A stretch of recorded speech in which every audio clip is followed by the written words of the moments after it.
അപ്പൊ ഇതാണ് എന്നെ കുറിച്ചുള്ള ഒരു ബ്രീഫ് ഇൻട്രൊഡക്ഷൻ ആണിപ്പോ. ഏകദേശം നമുക്ക് അത്യാവശ്യം ആളുകളായി. ക്ലാസ് 8 മണിക്കാണ് സ്റ്റാർട്ട് ചെയ്യാന്ന് പറഞ്ഞത്. നമുക്ക് ക്ലാസ്സിലേക്ക് കടക്കാം അല്ലെ, അധികം ഡിലേ ചെയ്യേണ്ട. നമ്മുടെ ടോപ്പിക്കിൽ കണ്ടത് ഡെക്കാൻ, കിങ്ഡംസ് ഓഫ് ഡെക്കാൻ എന്നാണ്. അപ്പൊ അതൊരു വാസ്റ്റ് ടോപ്പിക്കാണ്. ഞാൻ ക്ലാസ് എടുക്കുന്നതിന് മുന്നേ ആയിട്ട് നെറ്റിന്റെ ഒരു ഇതിനെ കുറിച്ച് പറയാം. അപ്പൊ നമ്മൾ ഇങ്ങനെ ബേസിക് ആയിട്ടുള്ള ടെക്സ്റ്റുകളും കാര്യങ്ങളൊക്കെ നമുക്കുണ്ട് അല്ലെ. ഇപ്പോൾ ആൻഷ്യൻ ഹിസ്റ്ററിക്ക് ആണെങ്കിൽ ഉപേന്ദ്ര സിംഗിന്റെ ടെക്സ്റ്റ് ഉണ്ട്. മോഡേൺ ആണെങ്കിൽ നമുക്ക് പ്ലാസി ടു പാർട്ടീഷൻ, ശേഖർ ബന്ദോപാധ്യായുടെ ബുക്കും കാര്യങ്ങളൊക്കെ ഉണ്ട്. മീഡിയവെല്ലാം അതിൻ്റെതായ ബുക്കുകളും കാര്യങ്ങളൊക്കെ ഉണ്ട്. അപ്പോൾ ഒരു ജനറൽ റീഡിങ് നടത്തിയിട്ട് എൻ്റെ ഒരു പേഴ്സണൽ ഒപ്പീനിയൻ ഞാൻ പറയാണ്, മാക്സിമം നിങ്ങൾ MCQലോട്ട് അതല്ലെങ്കിൽ പ്രീവിയസ് ഇയർ ക്വസ്റ്റ്യനുകൾക്ക് മാക്സിമം എഫേർട്ട് ഇടാൻ നോക്കുക. കാരണം നമുക്കൊരു ജനറൽ ഐഡിയ ഹിസ്റ്ററിക്ക് എപ്പോഴും ആവശ്യമാണ്. അത് കഴിഞ്ഞിട്ട് എക്സാമിൽ നമ്മൾ എത്രത്തോളം ഇത് ഹെൽപ്ഫുൾ ആക്കും എന്നുള്ളത് നമ്മൾ എക്സാമിൽ എത്തുമ്പോൾ മാത്രം നമുക്ക് അറിയുന്ന ഒരു സംഭവമാണ് അല്ലെ. അപ്പൊ ഈ പഠിച്ചു പോയ കാര്യങ്ങളൊന്നും ഓർമ്മയിൽ ഉണ്ടാവണം എന്ന് യാതൊരു നിർബന്ധമില്ല. ക്ലാസ്സുകൾ കേൾക്കുക, എന്നിട്ട് മാക്സിമം നിങ്ങൾക്ക് കിട്ടാവുന്ന MCQs, PYQs, അത് ഇനിയിപ്പോ നെറ്റിൻ്റെത് മാത്രം ആവണമെന്നില്ല. അപ്പൊ CUTയുടെ കഴിഞ്ഞ എക്സാമുകളിലെ PYQs നിങ്ങൾക്ക് എടുക്കാം. അതല്ലെങ്കിൽ ഇപ്പോൾ ബീഹാർ PSCയുടെ ആയാലും കേരള PSCയുടെ ആയാലും ഒക്കെ ഹിസ്റ്ററിയുടെ പോർഷൻസ് മാത്രം എടുത്തിട്ട് അല്ലെങ്കിൽ NCERTയുടെ ബുക്കുകൾ എടുത്തിട്ട് അതിനൊക്കെ MCQs മാക്സിമം നിങ്ങൾ നോക്കുക. ആരെങ്കിലും എന്തെങ്കിലും പറയാനുണ്ടോ? സമന്യ സുരേഷ്, മ്യൂട്ട് ആക്കാൻ. നിങ്ങൾക്ക് ഒന്നും സംസാരിക്കാനില്ലെങ്കിൽ എന്തെങ്കിലും സംശയം ഉണ്ടെങ്കിൽ നിങ്ങൾക്ക് ചോദിക്കാം.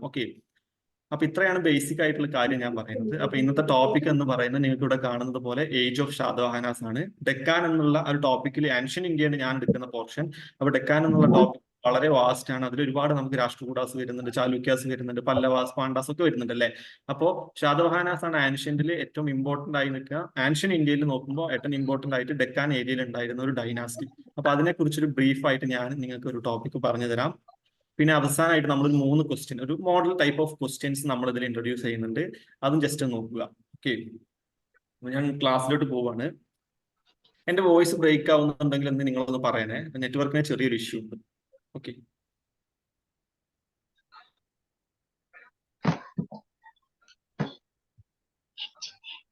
ശാതവാഹനാസ് ആണെങ്കിൽ നമുക്കറിയാം ഡെക്കാൻ ഏരിയയിൽ ഉണ്ടായിരുന്ന, ആൻഷ്യൻ ഇന്ത്യയിൽ ഡെക്കാൻ ഏരിയയിൽ ഉണ്ടായിരുന്ന ഒരു ഡൈനാസ്റ്റിയാണ് ശാതവാഹന ഡൈനാസ്റ്റി അല്ലെ. അതിന്റെ ഒരു ക്രോണോളജിക്കൽ ഓർഡർ നോക്കുക.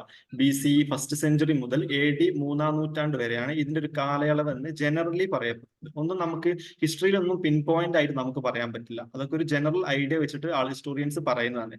അപ്പൊ ഈ ഒരു ഹിസ്റ്ററിയിൽ ക്രോണോളജിയുടെ ഇമ്പോർട്ടൻസ് ഞാൻ നിങ്ങൾക്ക് പറഞ്ഞു തരേണ്ട ആവശ്യമൊന്നുമില്ല. നിങ്ങൾ പല ആളുകളും നെറ്റ് ട്രാക്ക് ചെയ്ത ആളുകളായിരിക്കാം, CUT ഒക്കെ ചെയ്തിട്ട് കോമ്പറ്റീഷൻ എക്സാമുകളൊക്കെ പ്രിപ്പയർ ചെയ്തിരിക്കുന്ന ആളുകളായിരിക്കും. അപ്പൊ ക്രോണോളജിയുടെ പ്രത്യേകത എന്ന് പറഞ്ഞാൽ ഞാനിത് കൃത്യം പിൻ പോയിന്റ് ആയിട്ട് 1st century to 3rd century ഇരുന്ന് പഠിക്കണം എന്നൊന്നും ഞാൻ പറയില്ല. നിങ്ങൾ ഒരു ജനറൽ ഐഡിയ ഉണ്ടാക്കുക, ഏത് കഴിഞ്ഞിട്ടാണ് ഏത് ഡൈനാസ്റ്റി വരുന്നത്. മൗര്യാസ് കഴിഞ്ഞിട്ട് വരുന്ന ശുംഗാസ്, കണ്വാസ് വരുന്നു. അതിനുശേഷമാണ് ഷാഹജഹാനാസ് വരുന്നത്. അതിനുശേഷമാണ് ഗുപ്താസ് വരുന്നത്. ഒരു ജനറൽ ഐഡിയ ഉണ്ടല്ലോ, അങ്ങനെ ഒരു ഐഡിയ ഉണ്ടാക്കി വെക്കുമ്പോൾ അതൊരു ഉപകാരപ്പെടും. കാരണം നമുക്ക് ഇപ്പോൾ എക്സാം പോയിന്റിലൊക്കെ നോക്കുകയാണെങ്കിൽ കൃത്യമായിട്ട് വർഷം ചോദിക്കുന്ന ആ കാലയളവൊക്കെ ഹിസ്റ്ററിയുടെ പോയി കഴിഞ്ഞു.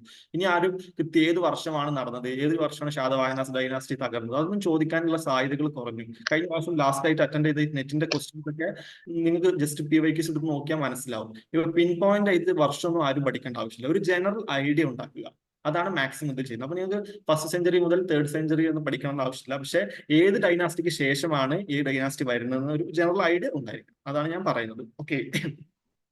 അപ്പൊ ശാതവാഹനാസ് എന്നൊരു ടേം, അതിന്റെ എറ്റിമോളജി ഉണ്ടാകുന്നത് ഒരു പ്രാകൃത് വേർഡിൽ നിന്നാണ്. അതിന്റെ അർത്ഥം എന്ന് പറയുന്നത് ഡ്രിവൺ ബൈ 7. ഇതൊരു ഫാക്ച്വൽ നോളജ് ആണെന്ന് എഴുതി വെച്ചോളൂ.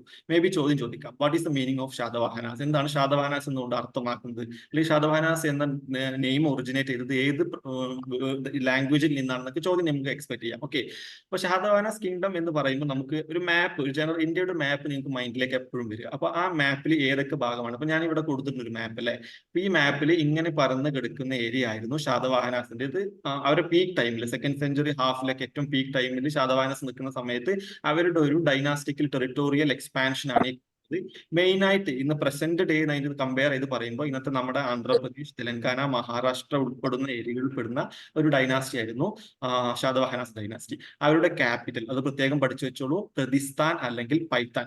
ഡിഫറെന്റ് ടൈമിൽ ഡിഫറെന്റ് ക്യാപിറ്റൽ ആയിരുന്നു അവർക്ക് ഉണ്ടായിരുന്നത്. പക്ഷെ ജനറലി ഹിസ്റ്റോറിയൻസ് ഒക്കെ അഗ്രി ചെയ്ത് ഏറ്റവും കൂടുതൽ അവർ ക്യാപിറ്റൽ ആയിട്ട് വെച്ചിരുന്നത് പ്രതിസ്ഥാന അതല്ലെങ്കിൽ പൈത്തൻ. ഇന്നത്തെ പ്രസന്റ് ഡേത്തെ പൈത്താൻ ആണ് മഹാരാഷ്ട്രയിലെ, അല്ലെങ്കിൽ പ്രതിസ്ഥാൻ എന്ന് ആൻഷ്യനിൽ പറയുന്നു.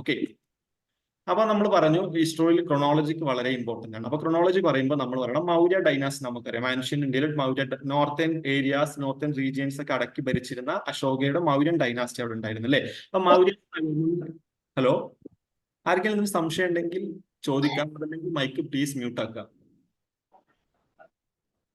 Okay, thank U. അപ്പൊ നോർത്ത് ഇന്ത്യൻ റീജിയനിൽ മൗര്യാസ് ഉണ്ടായിരുന്നു അല്ലെ. അപ്പൊ അശോകനും കാര്യങ്ങളൊക്കെ വന്നു. നമുക്ക് അതിന്റെ ചരിത്രം, അവരെ പല കാരണങ്ങൾ കൊണ്ട് അശ്വന്റെ മൗര്യ ഡൈനാസ്റ്റി തകരുന്നു. പിന്നെ ഡിഫറെന്റ് ആയിട്ടുള്ള റീജിയണൽ ഡൈനാസ്റ്റിയാണ് ഉണ്ടായിരുന്നത്. അപ്പൊ നോർത്തില് ശുങ്കാസും കൺവാസും ആയിരുന്നു ആര് മൗര്യ ഡൈനാസ്റ്റിയെ സക്സീഡ് ചെയ്തിരുന്നത്. അപ്പൊ ഡെക്കാൻ ഏരിയയിലേക്ക് വരുമ്പോൾ മൗര്യാസിനെ സക്സീഡ് ചെയ്തിരുന്ന, ഡെക്കാൻ ഭരിച്ചിരുന്ന ഡൈനാസ്റ്റി എന്ന് പറയുന്നത് ശാതവാഹന ഡൈനാസ്റ്റിയാണ്. അപ്പൊ ആ ചോദ്യം നിങ്ങൾക്ക് എക്സ്പെക്ട് ചെയ്യാം. അപ്പൊ മൗര്യ ഡൈനാസ്റ്റിക്ക് ശേഷം ഡെക്കാൻ അടക്കി ഭരിച്ചിരുന്ന ഡൈനാസ്റ്റി ഏതാണ്? ശാതവാഹന ഡൈനാസ്റ്റിയാണ്. ഓക്കെ, അപ്പൊ ശാതവാഹനസിനെ കുറിച്ച് പറയുകയാണെങ്കിൽ അവർ നേറ്റീവ് ഒറിജിൻ ആയിട്ട് ചെയ്തിരുന്ന ഡൈനാസ്റ്റി ആണെന്നാണ് വിശ്വസിക്കപ്പെടുന്നത്. ഓക്കെ, അവരുടെ പുരാണങ്ങളിൽ പറഞ്ഞിരുന്നത് ആന്ധ്രാസ്. ഇതും ഒരു ഇമ്പോർട്ടന്റ് ചോദ്യമാണ്. ശാതവാഹനാസിനെ പുരാണങ്ങളിൽ കൺസിഡർ ചെയ്യുന്നത് എന്ത് പേരിലാണ്? അത് അശോകൻ ഇൻസ്ക്രിപ്ഷനിൽ പറഞ്ഞിരുന്ന, അതിൽ പുരാണങ്ങളിൽ എഴുതപ്പെട്ടിരുന്ന ശാതവാഹനാസിന്റെ നെയിം എന്ന് പറയുന്നത് ആന്ധ്രാസ് ആണ്. അവരെ ശാതവാഹനാസ് ഒരിക്കലും മെൻഷൻ ചെയ്തിട്ടില്ല ആൻഷ്യൻ ഇന്ത്യയിലെ പുരാണങ്ങളിൽ. അവരെ മെൻഷൻ ചെയ്തിരുന്നത് ആന്ധ്രാസ്. ഇന്നത്തെ ഹിസ്റ്റോറിയൻസിന്റെ അഭിപ്രായത്തിൽ ആന്ധ്രാസ് എന്ന് പറയുന്ന പുരാണങ്ങളിൽ മെൻഷൻ പെട്ട ആ നെയിമും ശാതവാഹനാസും ഒരേ ഡൈനാസ്റ്റി ആണെന്നാണ് ഹിസ്റ്റോറിയൻസ് അഗ്രി ചെയ്തിട്ടിരിക്കുന്നത്. ഓക്കെ, അപ്പോൾ മൗര്യ ഡൈനാസ്റ്റിക്ക് ശേഷം ഡെക്കാൻ ഏരിയയിൽ ഒറിജിൻ ചെയ്തിരുന്ന, ഡെക്കാൻ റീജിയനിലേക്ക് വന്ന ഡൈനാസ്റ്റിയാണ് ശാതവാഹന ഡൈനാസ്റ്റി. അവരെ മറ്റൊരു പേര്, അല്ലെങ്കിൽ പുരാണങ്ങളിൽ അവരെ പറയപ്പെട്ടിരുന്ന പേര് എന്ന് പറയുന്നത് ആന്ധ്രാസ് ആണ്. ഇമ്പോർട്ടന്റ് പോയിന്റ് ആണ്. ഓക്കെ, ഞാൻ നേരത്തെ പറഞ്ഞ പോയിന്റിനാണ് ഇവിടെ ആവർത്തിക്കുന്നത്. ഡിഫറെന്റ് ടൈമിൽ ഡിഫറെന്റ് കിങ്ഡംസ് ആയിരുന്നു. ഓരോ രാജാവ് വരുമ്പോഴും അവർക്ക് കിങ്ഡം ഉണ്ടാവും. പക്ഷെ ജനറലി ഏറ്റവും കൂടുതൽ അവർ റൂൾ ചെയ്തിരുന്ന ഏരിയ എന്ന് പറയുന്നത് പ്രതിസ്ഥാന കേന്ദ്രീകരിച്ചിട്ടായിരുന്നു. ഓക്കെ, അപ്പൊ ഇതാണ് ഡൈനാസ്റ്റിയെ കുറിച്ച് ഇൻട്രൊഡക്ഷൻ ആയിട്ട് പറയാനുള്ളത് മെയിൻ ആയിട്ട്. അപ്പോൾ ഈ ഡൈനാസ്റ്റിയുടെ ഏറ്റവും വലിയ കോമ്പറ്റീറ്റേഴ്സ് നമ്മൾ പറഞ്ഞു. അപ്പോൾ മൗര്യാസ് നിന്ന സമയത്ത് അവർ ഇന്ത്യ മൊത്തം നോർത്തും സൗത്തും മിഡും ഒക്കെ അടക്കി ഭരിച്ചിരുന്ന ഡൈനാസ്റ്റിയാണ്. അതിനുശേഷം ഡിഫറെന്റ് പ്രിൻസിപ്പാലിറ്റീസ് ആയിട്ട് ശുങ്കാസും കൺവാസും ഡെക്കാൻസ് ഒക്കെ വന്നു, സോറി ശാതവാഹനാസ് ഒക്കെ വന്നു. ഈ സമയത്ത് ശാതവാഹനാസുമായിട്ട് ഏറ്റവും കൂടുതൽ സ്കഫിൾഡ്, അതല്ലെങ്കിൽ ഒരു കോമ്പറ്റീഷൻ ആയിട്ട് ഉണ്ടായിരുന്ന ഡൈനാസ്റ്റിയാണ് ശകശത്രവാസ് ഓഫ് വെസ്റ്റേൺ ഇന്ത്യ. ഓക്കെ, അപ്പൊ ഈ ശകശത്രവാസ് എന്ന് കേൾക്കുമ്പോൾ തന്നെ നമുക്കറിയാം അവരാരായിരുന്നു. ഈ ഇന്ത്യയിലോട്ട് വെസ്റ്റേൺ ഭാഗത്തോട്ട് വന്ന ഗ്രീക്ക് സെറ്റിലേഴ്സ് ആയിരുന്നു. ഗ്രീക്ക് സെറ്റിലേഴ്സ് ഇന്ത്യയിൽ വന്നിട്ട് അവര് ഇന്ത്യൻ കൾച്ചറിനോട് കൂടുതൽ അഡാപ്റ്റ് ചെയ്തിട്ട് ശകശത്രവാസും സ്കിത്യാസും പാർത്തിയൻസ് ഒക്കെ ആയിട്ട് മാറി നമ്മൾ പഠിച്ചതാണ് ഏൻഷ്യൻ ഇന്ത്യയിൽ. അപ്പൊ ആ ഡൈനാസ്റ്റിയിൽപ്പെട്ട ശകശത്രവാസ്, വെസ്റ്റേൺ ഇന്ത്യ ഭരിച്ചിരുന്ന ശകശത്രവാസ് ആയിരുന്നു ഈ ശാതവാഹനാസിന്റെ ഏറ്റവും വലിയ കോമ്പറ്റീഷൻ നേരിടുന്നത്. ഇപ്പൊ നമ്മൾ ചോളാസും ചേരാസും ഒക്കെ പോരാടിയിരുന്നു. ചോളാസും പല്ലവാസും സൗത്ത് ഇന്ത്യയിൽ ഏർലി മിഡീവൽ ഇന്ത്യയിലൊക്കെ പോരാട്ടം നടന്നിരുന്നു നമുക്കറിയാം. അതുപോലെ തന്നെ ഡെക്കാനിലെ ആൻഷ്യൻ ഇന്ത്യ എന്ന് പറയുമ്പോൾ നമ്മൾ ഓർക്കേണ്ട ഒരു ഡേറ്റ്, അതല്ലെങ്കിൽ ഒരു റഫ്ലി നമ്മളെ വർഷം എന്ന് പറയുന്നത് 1st century AD to 2nd century 3rd century ADയിലാണ് കാര്യം പറയുന്നത്. ഓക്കെ, അപ്പോൾ ആ സമയത്ത് ഇവരുടെ ഏറ്റവും വലിയ കോമ്പറ്റീറ്റേഴ്സ് ആയിരുന്നു ശകശത്രാസ്. ഓക്കെ, പിന്നെ ശതവാഹനാസിനെ കുറിച്ച് പറയുകയാണെങ്കിൽ അവർ ബ്രാഹ്മണിക്കൽ റിലീജിയനിൽ വിശ്വസിച്ചിരുന്ന, അവർ സ്വന്തം ബ്രാഹ്മണാസ്, ഏക ബ്രാഹ്മണ എന്നൊക്കെ പറയുന്നുണ്ട് അവര്. അപ്പോൾ ബ്രാഹ്മണിക്കൽ റിലീജിയൻ വിശ്വസിച്ചിരുന്ന ഒരു ഡൈനാസ്റ്റിയാണ് ശാതവാഹനാസ് ഡൈനാസ്റ്റി. അവർ വേർഷിപ്പ് ചെയ്തിരുന്ന ഗോഡ് എന്ന് പറയുന്നത് വസുദേവ കൃഷ്ണയാണ്. ഓക്കെ, ഈ പോയിന്റ് കൃത്യമായി നോട്ട് ചെയ്തോളൂ. ശാതവാഹന ഡൈനാസ്റ്റി വേർഷിപ്പ് ചെയ്തിരുന്ന ഗോഡ് എന്ന് പറയുന്നത് വസുദേവ കൃഷ്ണയാണ്. ഓക്കെ, പിന്നെ ശതവാഹന ഡൈനാസ്റ്റിയുടെ ഏറ്റവും ഇമ്പോർട്ടന്റ് പ്രത്യേകത എന്ന് പറയുന്നത് അവരെന്ത് ചെയ്യുന്നു, ഒരു മാട്രോണിംസ് എന്ന് പറയുന്നത് നമ്മുടെ മാതാവിൽ നിന്നുണ്ടാവുന്ന നെയിം. മാതാവിന്റെ നെയിം കൂടുതൽ, ഇപ്പൊ വാബ കല്യാണി എന്ന മോഹൻലാലിന്റെ സിനിമ എല്ലാവർക്കും അറിയാം. അപ്പൊ അതിലെ മോഹൻലാലിനോട് ചോദിക്കുന്നത് എന്താണ് കല്യാണി എന്നത്, അത് അമ്മയുടെ പേരാണെന്ന് പറയുന്നുണ്ട്. അതുപോലെ തന്നെ ശാതവാഹന ഡൈനാസ്റ്റി അവരുടെ അമ്മയുടെ പേരായിരുന്നു ഇതിന്റെ ബാക്കിൽ ചേർക്കുന്നത്, അവരുടെ പേരിന്റെ കൂടെ ചേർത്തിരുന്നു അല്ലെ, നമ്മൾ പറയുന്ന പോലെ. അപ്പൊ മാട്രോണിയം സൈഡിലേക്കുള്ള ഗൗതമി പുത്ര, വശിഷ്ഠപുത്ര, ഗൗതമിയുടെ പുത്രനായിട്ടുള്ള, വശിഷ്ഠയുടെ പുത്രനായിട്ടുള്ള, അങ്ങനെ ഒരു നെയിം ചേർത്തിരുന്ന ആളുകളാണ് ശാതവാഹനാസ് ഡൈനാസ്റ്റി. അപ്പൊ ഇവിടെ നിങ്ങൾ കൺഫ്യൂസ് ആവുന്ന ഒരു പോയിന്റ് ഉണ്ട്. അപ്പൊ ഈ ഗൗതമി പുത്ര, വശിഷ്ഠപുത്ര എന്നൊക്കെ പറയുമ്പോൾ നമ്മൾ ചോദിച്ചാൽ ഓക്കെ, മാതാവിന്റെ പേര് ചേർത്ത ആളുകളാണ് ശാതവാഹനാസ് എന്ന് പറയും. അപ്പൊ നമ്മൾ സ്വാഭാവികമായിട്ട് എന്ത് ചെയ്യും, അവർ മാട്രിയാർക്കിലാണ് അല്ലെങ്കിൽ മാട്രിലീനിയൽ ആണെന്ന് പറയും അല്ലെ. മാട്രിയാർക്കിലും മാട്രിലീനിയൽ എന്നൊക്കെ പറഞ്ഞു കഴിഞ്ഞാൽ നമുക്ക് എല്ലാവർക്കും അറിയാം എന്താണ്, അതായത് മാതാവിന്റെ ഏരിയയിൽ നിന്ന് ആളുകൾ എന്ത് ചെയ്യും, മാതാവിന്റെ ആ ഒരു ലീനിയേജിൽ നിന്ന് സക്സസേഴ്സിനെ ഏറ്റെടുക്കുക. അതായത് ഒരു രാജാവ് മരിക്കുന്നു, അപ്പോൾ രാജ്ഞിയുണ്ട്, രാജാവുണ്ട്. അപ്പൊ രാജ്ഞിയുടെ ആ ഒരു പേര് ഏറ്റെടുത്തിട്ട് അവരുടെ കൂടെ, അപ്പൊ നമ്മൾ ഇന്നത്തെ അറക്കൽ ഫാമിലിയൊക്കെ നമുക്കറിയാം അല്ലെ, അവരെ എന്താണ് ഇപ്പൊ കൃത്യമായിട്ട് മലയാളത്തിൽ എങ്ങനെ എക്സ്പ്ലെയിൻ ചെയ്യാം, മാതാവിൽ നിന്ന് നമുക്ക് മാട്രിലിനിയൽ മാട്രിയാർക്കൽ എന്നാണ് അതിന് പറയാ. മാതാവിന്റെ ഇതിൽ നിന്ന് പവർ എടുക്കുന്ന ആ ഒരു രീതി, അതിനെയാണ് മാട്രിലിനിയൽ മാട്രിയാർക്കൽ. അവർ ഒരിക്കലും ശാതവാഹന ഡൈനാസ്റ്റി മാട്രിയാർക്കലോ അല്ലെങ്കിൽ മാട്രിലിനിയലോ അല്ല, അവർ മാട്രോണിംസ് മാത്രമാണ്. മാതാവിന്റെ പേര് മാത്രമാണ് കൂടെ ചേർത്തിരുന്നത്. ഈ അധികാരമൊക്കെ പോയിരുന്നത് അത് ആണുങ്ങൾക്ക് തന്നെയാണ്, സ്ത്രീകൾക്കല്ല. ഒരു വുമൻസിന് ഇമ്പോർട്ടന്റ് പൊസിഷൻസ് ശാതവാഹന ഡൈനാസ്റ്റിയിൽ ഉണ്ടെങ്കിൽ കൂടി അധികാരങ്ങൾ കൂടുതൽ കേന്ദ്രീകരിച്ചിരുന്നത് പുരുഷന്മാരിൽ. പിന്നെ ശാതവാഹന ഡൈനാസ്റ്റി ഏറ്റവും ഇമ്പോർട്ടന്റ് ആയിട്ടുള്ള ഒരു പോയിന്റ് എന്ന് പറയുന്നത് അവരുടെ ടൈറ്റിലാണ്. അവർ സ്വീകരിച്ചിരുന്ന ടൈറ്റിൽ എന്ന് പറയുന്നത് Dakshinapathapati. Okay, lord of Dakshinapatha. Dakshinapatha അടിക്ക് ഭരിച്ചിരുന്ന ലോർഡ് എന്ന് പറയുന്നതാണ് അവരുടെ ടൈറ്റിൽ. അത് കൃത്യമായി നോട്ട് ചെയ്ത് വെച്ചോളൂ. ഏതോ ഒരു പ്രാവശ്യം നെറ്റിൽ ഈ ചോദ്യം ചോദിച്ചിട്ടുണ്ട്, CUT-ലും ചോദിച്ചിട്ടുണ്ടെന്നാണ് ഞാൻ വിശ്വസിക്കുന്നത്. ഓക്കെ, CUT അല്ല, ഞാൻ ഏത് സമയത്ത് CUT അല്ലായിരുന്നു. സ്പെസിഫിക് ഓരോ യൂണിവേഴ്സിറ്റിയുടെ എക്സാമുകളിൽ അവരുടെ ചോദ്യം ചോദിച്ചിട്ടുണ്ട്. ഓക്കെ, അപ്പൊ നമ്മൾ ദക്ഷിണപദ പതി എന്ന് പറയുന്നത് ആരെയാണ്? അത് ശാതവാഹന ഡൈനാസ്റ്റിയാണ്. Satavahanas are known for practicing to giving royal grants of lands. Amajith mic ഒന്ന് മ്യൂട്ട് ആക്കുമോ?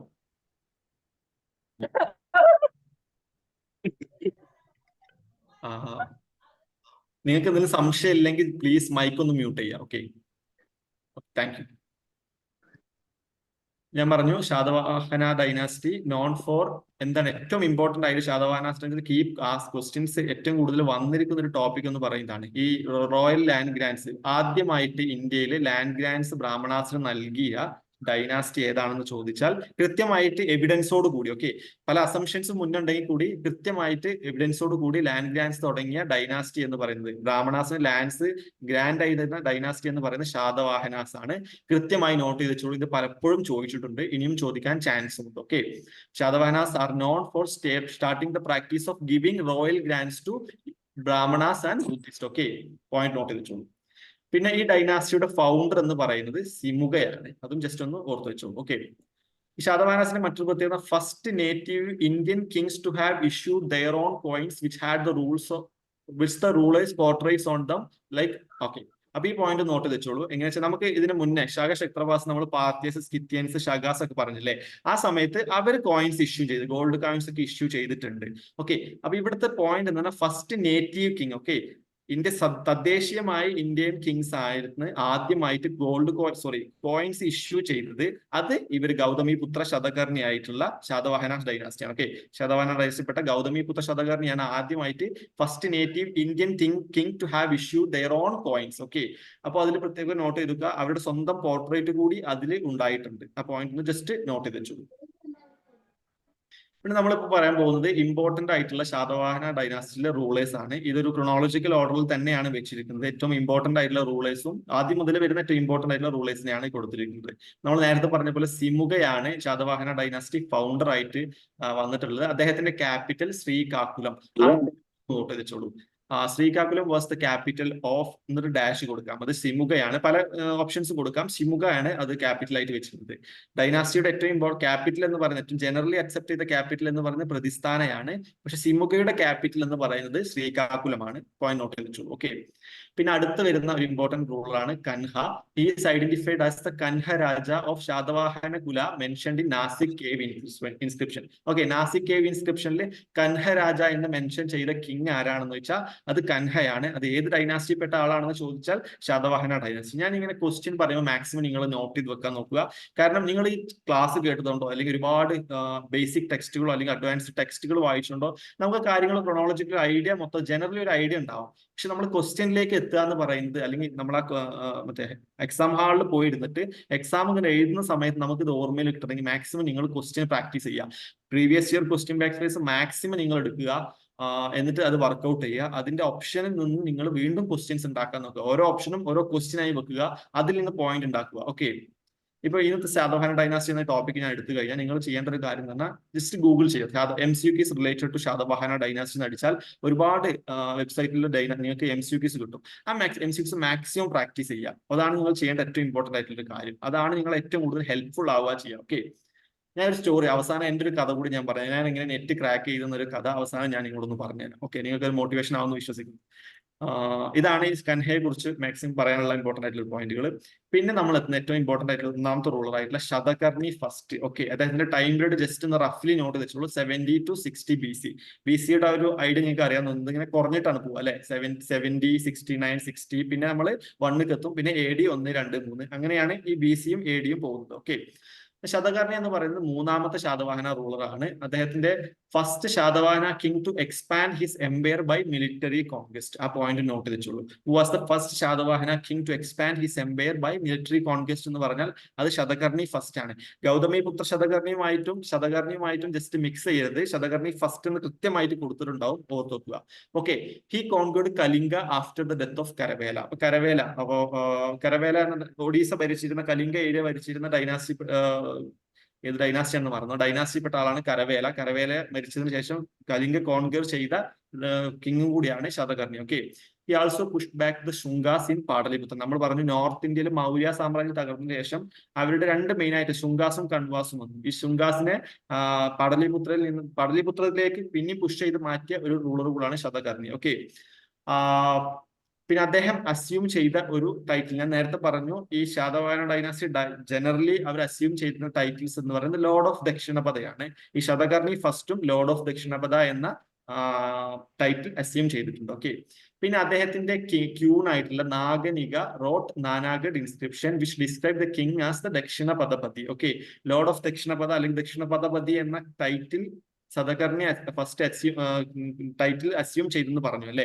അപ്പൊ അത് മെൻഷൻ ചെയ്തിരിക്കുന്ന ഇൻസ്ക്രിപ്ഷൻ എന്ന് പറയുന്നത് നാനാഗഡ് ഇൻസ്ക്രിപ്ഷൻ ആണ്. ആ ഇൻസ്ക്രിപ്ഷൻ എഴുതിയത് ആരാണെങ്കിൽ അദ്ദേഹത്തിന്റെ ഭാര്യയായിട്ടുള്ള, അദ്ദേഹത്തിന്റെ രാജ്ഞിയായിട്ടുള്ള നാഗനിക. ആ പോയിന്റ് കൂടി കൃത്യമായി നോട്ട് ചെയ്തോളൂ. നെറ്റ് ഈ സമയങ്ങളിൽ ചോദിക്കുന്ന, ഈ അടുത്ത കാലത്ത് ഞാൻ കഴിഞ്ഞ പ്രാവശ്യം എഴുതി നെറ്റ് ഏത് സമയത്തൊക്കെ ശ്രദ്ധിച്ചൊരു കാര്യം എന്ന് പറഞ്ഞാൽ അവർ മാക്സിമം ഡീപ്പായിട്ട് ക്വസ്റ്റ്യൻ ചോദിക്കാൻ പോകുന്നു. ഒരു സൂപ്പർഫിഷ്യൽ ആയിട്ട് അല്ലെങ്കിൽ സർഫേസ് ലെവലിൽ ചോദിച്ചിരുന്ന, അല്ലെങ്കിൽ ജസ്റ്റ് വർഷങ്ങളും മറ്റേ ഏത് റൂളറാണ് ഫസ്റ്റ് വന്നത്, ഏത് റൂളറാണ് ലാസ്റ്റ് വന്നത്, അങ്ങനത്തെ ചോദ്യങ്ങളിലൊക്കെ മാറ്റി മാക്സിമം ഡീപ്പ് ആയിട്ടുള്ള ക്വസ്റ്റ്യൻസ് ചോദിക്കുന്ന ഒരു സമയമാണ് ഇപ്പോൾ. പോരാത്തതിന് ഇപ്പൊ നമ്മളെ PhD അഡ്മിഷൻ നെറ്റിന്റെ ഒരു എലിജിബിലിറ്റി ആയിട്ട് വെച്ച ഈ സമയത്ത് മാക്സിമം ആളുകൾ നെറ്റ് എഴുതാൻ തുടങ്ങും. ഇപ്പൊ ഇതുവരെയുള്ള കഴിഞ്ഞ പ്രാവശ്യത്തൊക്കെ 25,000, 30,000 ആ റേഞ്ചിൽ എന്തോ ആണ് നെറ്റ് ആളുകൾ ഹിസ്റ്ററിയിൽ എഴുതിയിരുന്നെങ്കിൽ ഇനി അത് 50,000, 55,000, 60,000 ഒക്കെ എഴുതാൻ ആളുകൾ പോവാണ്. കാരണം PhD ക്വാളിഫിക്കേഷൻ എലിജിബിലിറ്റി കൂടി നെറ്റ് ആയിട്ട് മാറിയിരിക്കുകയാണ്. അപ്പൊ ഈ സാഹചര്യത്തിൽ നിങ്ങൾ മാക്സിമം നിങ്ങൾ എഫോർട്ട് എടുക്കുക, കൃത്യമായിട്ട് പഠിക്കുക, ഡീപ്പായിട്ടുള്ള ഒരു എക്സ്പെക്ട് അൺഎക്സ്പെക്ടഡ് എന്നാണ്. നമ്മൾ പ്രതീക്ഷിക്കാത്ത കാര്യങ്ങൾ ആയതിനെ പ്രതീക്ഷിച്ചു പോവുകയാണെങ്കിൽ നമുക്ക് ഞെട്ടേണ്ട ആവശ്യമില്ല അവസാനത്ത്. അപ്പൊ മാക്സിമം നിങ്ങൾ എന്ത് ചെയ്യുക, ഡീപ്പായിട്ടുള്ള കാര്യങ്ങളിലേക്ക്.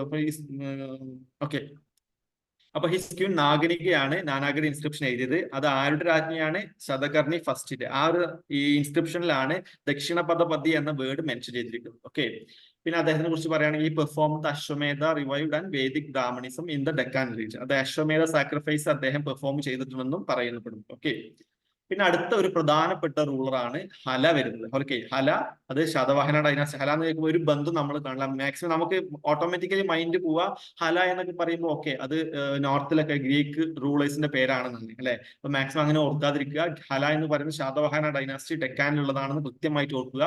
ഈ ഹല കമ്പൈൽ ചെയ്ത ഹലയുടെ ഒരു പോയറ്റിക് വർക്കാണ് ഗദ സത്തസായി. ഓക്കെ, ഗഹ സത്തസായി എന്ന ഒരു പ്രാകൃത വർക്ക് എഴുതിയ ആളാണ്, പോയംസ് ആണ്. അത് എഴുതിയ റൂളറാണ് കിങ് ഹല. കൃത്യമായി നോട്ട് ചെയ്ത് വെച്ചോളൂ. ഈ ചോദ്യം പലപ്പോഴായിട്ട് പല എക്സാമുകളും ചോദിച്ചു കണ്ടിട്ടുണ്ട്.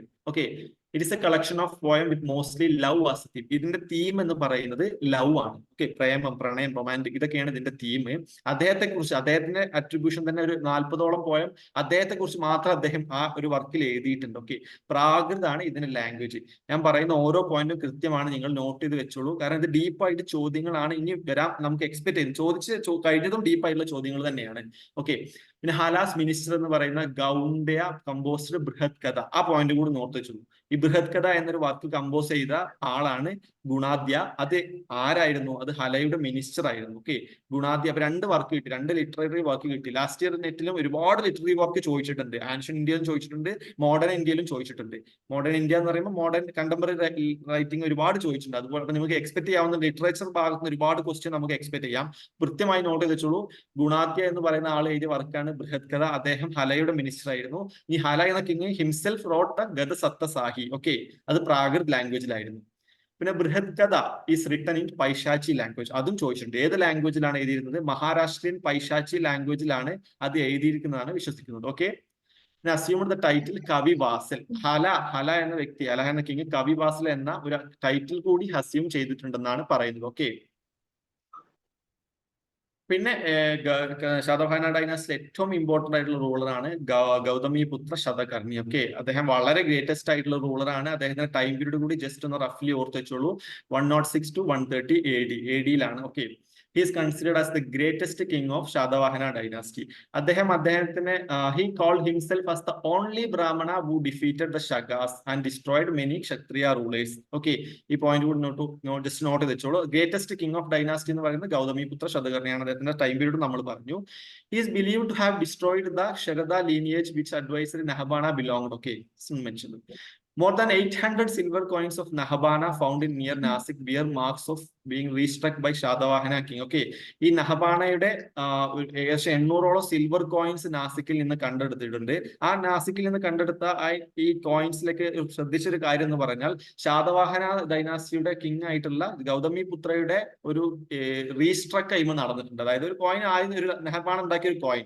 ആ കോയിന്റെ പുറമെ അദ്ദേഹത്തെ പരാജയപ്പെടുത്തി ശാതവാഹന ഡൈനാസ്റ്റിയിൽ നിന്ന് ഗൗതമിപുത്ര വരുമ്പോൾ അദ്ദേഹത്തിന്റെ കോയിൻസ് കൂടി ഏറ്റെടുത്തിട്ട് അതിൽ അദ്ദേഹത്തിന്റെ ഒരു പ്രിന്റ് കൂടി വെക്കുകയാണ്. അദ്ദേഹത്തിന്റെ പുറമെ ആ നഹബാണ പ്രിന്റ് ചെയ്ത കോയിന്റെ പുറമെ അദ്ദേഹം ഒരു റീസ്ട്രക്ക് ചെയ്തിട്ട് ഒരു കോയിൻ കൂടി ഉണ്ടാക്കുന്നതാണ് പറയുന്നത്. ഓക്കെ, അപ്പൊ അതിൽ നമുക്ക് മനസ്സിലാക്കുന്ന കാര്യം നഹബാണയെ ഗൗതമിപുത്ര പരാജയപ്പെടുത്തിയിട്ടുണ്ടെന്നാണ്. ഓക്കെ, പിന്നെ Nashik inscription of Gautamiputra. Okay, അത് കൃത്യമായി നോട്ട് വെച്ചോളൂ. ഈ നാസിക് ഇൻസ്ക്രിപ്ഷൻ എന്ന് പറയുന്നത് ഗൗതമിപുത്ര, നമ്മൾ പറഞ്ഞു ഗൗതമിപുത്ര ശതകർണിയുടെ മാതാവായിട്ടുള്ള ഗൗതമി ബാലശ്രീ എഴുതിയ ഇൻസ്ക്രിപ്ഷൻ ആണ്, അല്ലെങ്കിൽ അത് എൻഗ്രേവ് ചെയ്ത ഇൻസ്ക്രിപ്ഷൻ ആണ് Nashik inscription.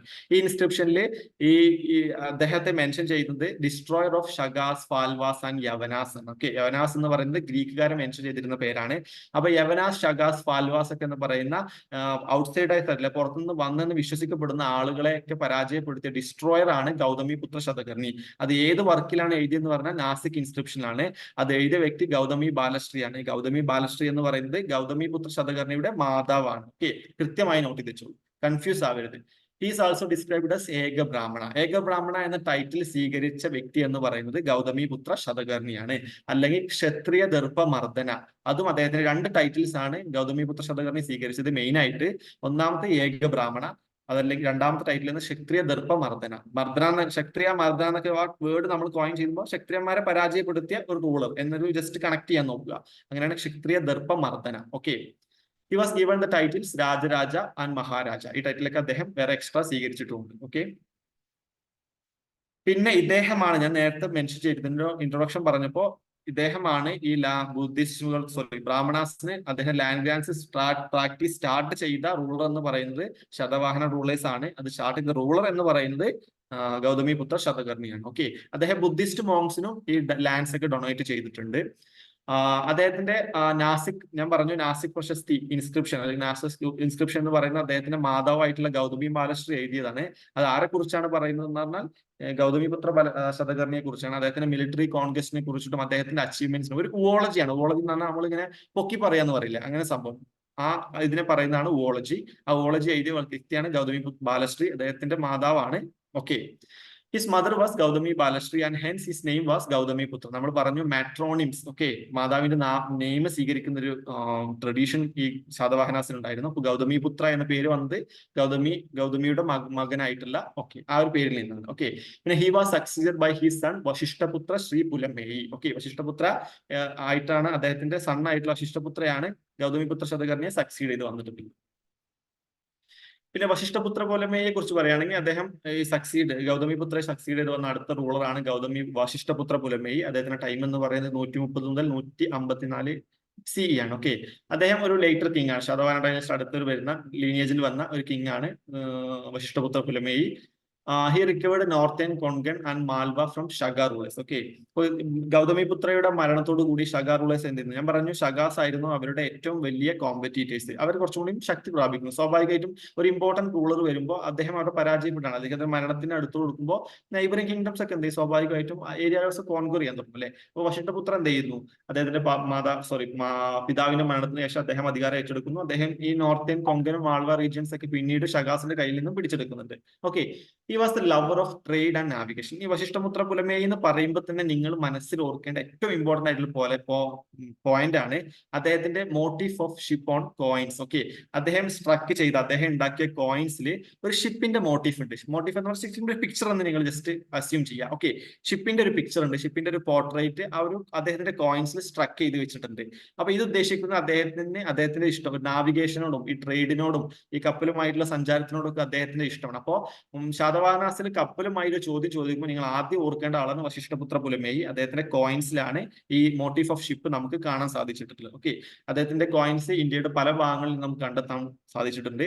Junagadh rock inscription കൂടി നിങ്ങൾ നോക്കുക. ഈ ഷഗ റൂളേഴ്സ് രുദ്രനാമ ചഷ്ടാന കേന്ദ്രീകരിച്ച് ഒരു ഡൈനാസ്റ്റി ആയിരുന്നു ഷഹരദ ഡൈനാസ്റ്റി. അതിലെ റൂളർ ആയിരുന്നു രുദ്രദാമൻ. ഈ രുദ്രദാമന്റെ ജൂനഗഡ് റോക്ക് ഇൻസ്ക്രിപ്ഷൻ അല്ലെങ്കിൽ ഗിർനർ റോക്ക് ഇൻസ്ക്രിപ്ഷൻ രണ്ടും ഒരു ഇൻസ്ക്രിപ്ഷൻ ആണ്. അതിലും ഈ വശിഷ്ഠപുത്ര പുലമേയെ രുദ്രദാമൻ പരാജയപ്പെടുത്തിയിട്ടെന്ന് ജസ്റ്റ് ഒന്ന് മെൻഷൻ ചെയ്തിട്ടുണ്ട്. അപ്പൊ അതുകൂടി നിങ്ങൾ നോക്കുക. King Vashishthaputri was defeated by whom എന്ന് ചോദിച്ചാൽ അത് രുദ്രദാമനാണ്. അത് ഏത് ഇൻസ്ക്രിപ്ഷനിലാണ് മെൻഷൻ ചെയ്തിരിക്കുന്നത്? ജൂനഗഡ് റോക്ക് ഇൻസ്ക്രിപ്ഷൻ ആണ്. ജൂനഗഡ് റോക്ക് ഇൻസ്ക്രിപ്ഷന്റെ മറ്റൊരു പേരാണ് ഗിർനർ റോക്ക് ഇൻസ്ക്രിപ്ഷൻ. ഓക്കെ, കൃത്യമായി നോട്ട് വെച്ചു. Rudradaman claims he defeated Vashishthaputra Pulamayi twice. Okay, അതും 2 തവണ പരാജയപ്പെടുത്തിയിട്ടുണ്ടെന്നാണ് ജൂനഗഡ് റോക്ക് ഇൻസ്ക്രിപ്ഷനിൽ അദ്ദേഹം പറയുന്നത്. പിന്നീട് രുദ്രദാമൻ എന്ത് ചെയ്യുന്നത്, വശിഷ്ഠപുത്ര പുലമേയി രുദ്രദാമന്റെ മകളെ വിവാഹം കഴിക്കുന്നുണ്ട്. പിന്നെ അത് അങ്ങനെ എന്തൊക്കെ ഹിസ്റ്ററി അവിടെ നടക്കുന്നുണ്ട്. അപ്പൊ ഇത് നിങ്ങൾ കൃത്യമായി നോട്ട് ചെയ്തിരിക്കുക. രുദ്രദാമൻ വശിഷ്ഠപുത്ര പുലമേയെ 2 തവണ പരാജയപ്പെടുത്തിയിട്ട് അദ്ദേഹം എന്ത് ചെയ്യുന്നു, അദ്ദേഹത്തിന്റെ ജൂനഗഡ് റോക്ക് ഇൻസ്ക്രിപ്ഷനിൽ ക്ലെയിം ചെയ്യുന്നുണ്ട്. ഓക്കെ, പിന്നെ നമ്മൾ ശാതവാഹന ഡൈനാസ്റ്റിയുടെ അഡ്മിനിസ്ട്രേഷനെ കുറിച്ച് ജസ്റ്റ് ഒന്ന് പറഞ്ഞു പോവാം. ശാതവാഹനാസിന്റെ കോയിൻസ്, ഇൻസ്ക്രിപ്ഷൻ, ലിറ്ററേച്ചറിൽ നിന്നൊക്കെയാണ് നമുക്ക് മെയിൻ ആയിട്ട് അവരുടെ അഡ്മിനിസ്ട്രേഷൻ റൂൾ സിസ്റ്റത്തെ കുറിച്ചൊക്കെ ഒരു ഐഡിയ കിട്ടുന്നത്. സ്വാഭാവികമായിട്ട് എല്ലാ ഡൈനാസ്റ്റിയുള്ള പോലെ തന്നെ കിങ് ആയിരുന്നു ഏറ്റവും ഇമ്പോർട്ടന്റ് ആയിട്ട് റൂളർ. ഏറ്റവും ഹയസ്റ്റ് ഒഫീഷ്യലും കിങ് ആണ്. അദ്ദേഹത്തിന്റെ ഓഫീസ് എന്ന് പറയുന്നത് അത് ഹെറിഡിറ്ററി ആയിട്ട് അച്ഛന് ശേഷം മകന് ശേഷം അങ്ങനെ വരുന്ന ഒരു ഹെറിഡിറ്ററി ആയിട്ടായിരുന്നു അതിന്റെ ഓഫീസ് കൈകാര്യം ചെയ്തിരുന്നത്. അഡ്മിനിസ്ട്രേഷൻ മെയിൻ ആയിട്ട് അഡ്മിനിസ്ട്രേഷൻ ക്യാരി ഫോർവേഡ് ചെയ്തിരുന്നത് ധർമ്മശാസ്ത്രാസിൽ. നമ്മൾ പറഞ്ഞ ഒരു ഹിന്ദു ഡൈനാസ്റ്റിയാണ്, അതല്ലെങ്കിൽ ബ്രാഹ്മണിക്കൽ ഡൈനാസ്റ്റിയാണ് ഈ ശാതവാഹന. സ്വാഭാവികമായിട്ടും അവർ ധർമ്മശാസ്ത്രങ്ങളിലും പുരാണങ്ങളിലൊക്കെയാണ് വിശ്വസിച്ചിരുന്നത്. അപ്പൊ ധർമ്മശാസ്ത്ര അടിസ്ഥാനത്തിലായിരുന്നു, അല്ലെങ്കിൽ സോഷ്യൽ കസ്റ്റംസ് അടിസ്ഥാനത്തിലായിരുന്നു അവരുടെ ഒരു റൂളും കാര്യങ്ങളൊക്കെ മുന്നോട്ട് കൊണ്ടുവരുന്നത്. രാജു എന്ന് പറയുന്നത് നമ്മൾ പറഞ്ഞ നേരത്തെ ഏറ്റവും ഹയസ്റ്റ് ഒഫീഷ്യലാണ്. അദ്ദേഹമാണ് കമാൻഡർ ഇൻ ചീഫും ആർമിയെ മുന്നിൽ നിന്ന് യുദ്ധത്തിൽ നയിച്ചതൊക്കെ രാജൻ തന്നെയാണ്. King was the head of the government ആണ്. അദ്ദേഹം the protector of the people എന്നും പറയുന്നുണ്ട്. ഓക്കെ, പിന്നെ കിങ്ങിനെ അസിസ്റ്റ് ചെയ്യാൻ വേണ്ടിയിട്ട് ഒരു കൗൺസിൽ ഓഫ് മിനിസ്റ്റേഴ്സ്. നമുക്കിതൊക്കെ അറിയാവുന്ന കാര്യമാണ്. ഇവിടെ നിങ്ങൾ ജസ്റ്റ് നോട്ട് ചെയ്യേണ്ട ഒരു പോയിന്റ് എന്നാൽ their administrative system was feudal. Okay, ഈ ഫ്യൂഡൽ എന്ന വേർഡ് നമുക്ക് ശാതവാഹനാസുമായിട്ട് നിങ്ങൾ എപ്പോഴും കമ്പൈൻ ചെയ്യണം. കാരണം ഇത് ഹിസ്റ്റോറിയൻസിന്റെ അഭിപ്രായത്തിൽ ജസ്റ്റ് അങ്ങോട്ടും ഇങ്ങോട്ടും ഒരു ഇതുണ്ടാവാം, ഡിബേറ്റും കാര്യങ്ങളൊക്കെ നടക്കുന്നുണ്ടാവാം. നമ്മൾ ജനറലി ആണ് ഇപ്പൊ നെറ്റിന്റെ ക്വസ്റ്റ്യനൊക്കെ ആയാലും ഇങ്ങനെ കൺഫ്യൂസിംഗ് ആയിട്ടുള്ള അല്ലെങ്കിൽ ഡിബേറ്റബിൾ ആയിട്ടുള്ള ക്വസ്റ്റ്യൻസ് ഒക്കെ ചോദിക്കാൻ ചാൻസ് കുറവാണ്. ജനറലി എല്ലാവരും അഗ്രി ചെയ്ത ക്വസ്റ്റ്യൻസ് ആണ് ചോദിക്കുക. അപ്പൊ their administrative system, ശാതവാഹനാസിന്റെ അഡ്മിനിസ്ട്രേറ്റീവ് സിസ്റ്റം ഒരു ഫ്യൂഡൽ സിസ്റ്റം ആണെന്ന് പറയുന്നു. ഓക്കെ, നമ്മൾ പറഞ്ഞു ലാൻഡ് ഗ്രാൻസ് എന്ന് പറഞ്ഞു അല്ലെ.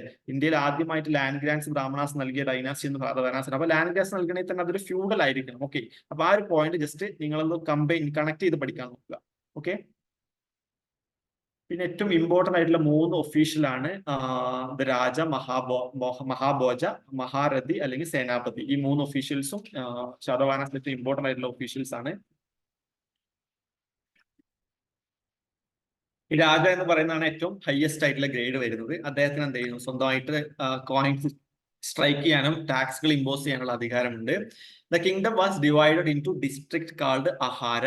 ഓർത്ത് വെച്ചോളൂ, ഈ അഹാര എന്ന് പറയുന്ന പോയിന്റ് ഡിസ്ട്രിക്ട്സ് ആണ്. ശാതവാഹന ഡൈനാസ്റ്റിയുടെ കിങ്ഡം ഡിഫറെന്റ് ആയിട്ട് ഇവരെ ഡിവൈഡ് ചെയ്യുമ്പോൾ അതിൽ ഒരു ഡിസ്ട്രിക്ട് ആണ് അഹാര എന്ന് പറയുന്നത്. ഈ പ്രൊവിൻസിലുള്ള ഏറ്റവും ഹയസ്റ്റ് ഒഫീഷ്യൽ എന്ന് പറയുന്നത് അമാത്യാണ്. അതുകൂടി നോട്ട് ചെയ്ത് വെക്കുക. ഓക്കെ, ഈ അമാത്യ എന്ന് പറയുന്നത് ഓഫീസ് കിങ്ങിനെ പോലെ ഹെറിഡിറ്ററി അല്ല. കഴിവുള്ള ആളുകൾക്ക്, ഇപ്പൊ സർവൈവൽ ഓഫ് ദ ഫിറ്റസ്റ്റ് എന്നൊക്കെ പറയുന്ന പോലെ മെൻ ഓഫ് പ്രൂവൻ എബിലിറ്റി, അങ്ങനത്തെ ആളുകൾക്ക് എന്ത് ചെയ്യും, ഈ ഓഫീസ് കൊടുക്കും, അവർ അപ്പോയിന്റ് ചെയ്യും. Okay, village was administrate by ഗ്രാമിക അല്ലെങ്കിൽ ഗൗർമിക, അത് വില്ലേജ് ഹെഡ്മാൻ ആണ്. പിന്നെ ഇതിൽ ഏറ്റവും ഇമ്പോർട്ടന്റ് ആയിട്ട് നിങ്ങൾ ഓർത്തു വെക്കേണ്ട ഒരു പോയിന്റ്, ഈ ചോദ്യം മേ ബി നിങ്ങൾക്ക് എക്സ്പെക്ട് ചെയ്യാം. ഉപരക്ഷിത എന്ന് പറയുന്ന word, what is the meaning of uparakshita അല്ലെങ്കിൽ വാട്ട് ഈസ് ഉപരക്ഷിത? അത് ആൻഷ്യൻ ഇന്ത്യയിൽ ശാതവാഹന ഡൈനാസ്റ്റി, ഡെക്കാൻ കേന്ദ്രീകരിച്ച് ശാതവാഹന ഡൈനാസ്റ്റിയിൽ ഉണ്ടായിരുന്ന ഒരു ഓഫീസറാണ്, അല്ലെങ്കിൽ ഒരു ഒഫീഷ്യലാണ്. ഈ ഒഫീഷ്യലിന്റെ മെയിൻ പണി എന്ന് പറയുന്നത് duty was to building caves for the monks. Okay, മോങ്സിനും ഈ സന്യാസികൾക്ക് വേണ്ടിയിട്ട് കേവുകൾ ബിൽഡ് ചെയ്യാം. ആ പോയിന്റ് കൃത്യമായി നോട്ട് ചെയ്തോളൂ. Uparakshita. Okay, The town were administered by body called nagarasabha. Village administrate ചെയ്യുന്നത് ഗ്രാമസഭ. നിങ്ങൾക്കറിയാം. പിന്നെ നിങ്ങൾ അടുത്ത ഏറ്റവും ഇമ്പോർട്ടന്റ് ആയിട്ടുള്ള പോയിന്റ് ആണ് കഥക ആൻഡ് സ്കന്ദവര. ഈ രണ്ട് പോയിന്റ് ഓർത്തിച്ചോളൂ. കഥക ആൻഡ് സ്കന്ദവര ഇത് എന്താണ് ഡിനോട്ട് ചെയ്യുന്നത്? What is the meaning of kataka and skandhavara? What is kataka and skandhavara എന്നൊക്കെ ചോദിക്കാം. അത് മിലിറ്ററി ക്യാമ്പ്സ് ആണ്. കൃത്യമായി നോട്ട് ചെയ്തിട്ടുള്ളൂ. എന്താണ് കഥക സ്കന്ദവര?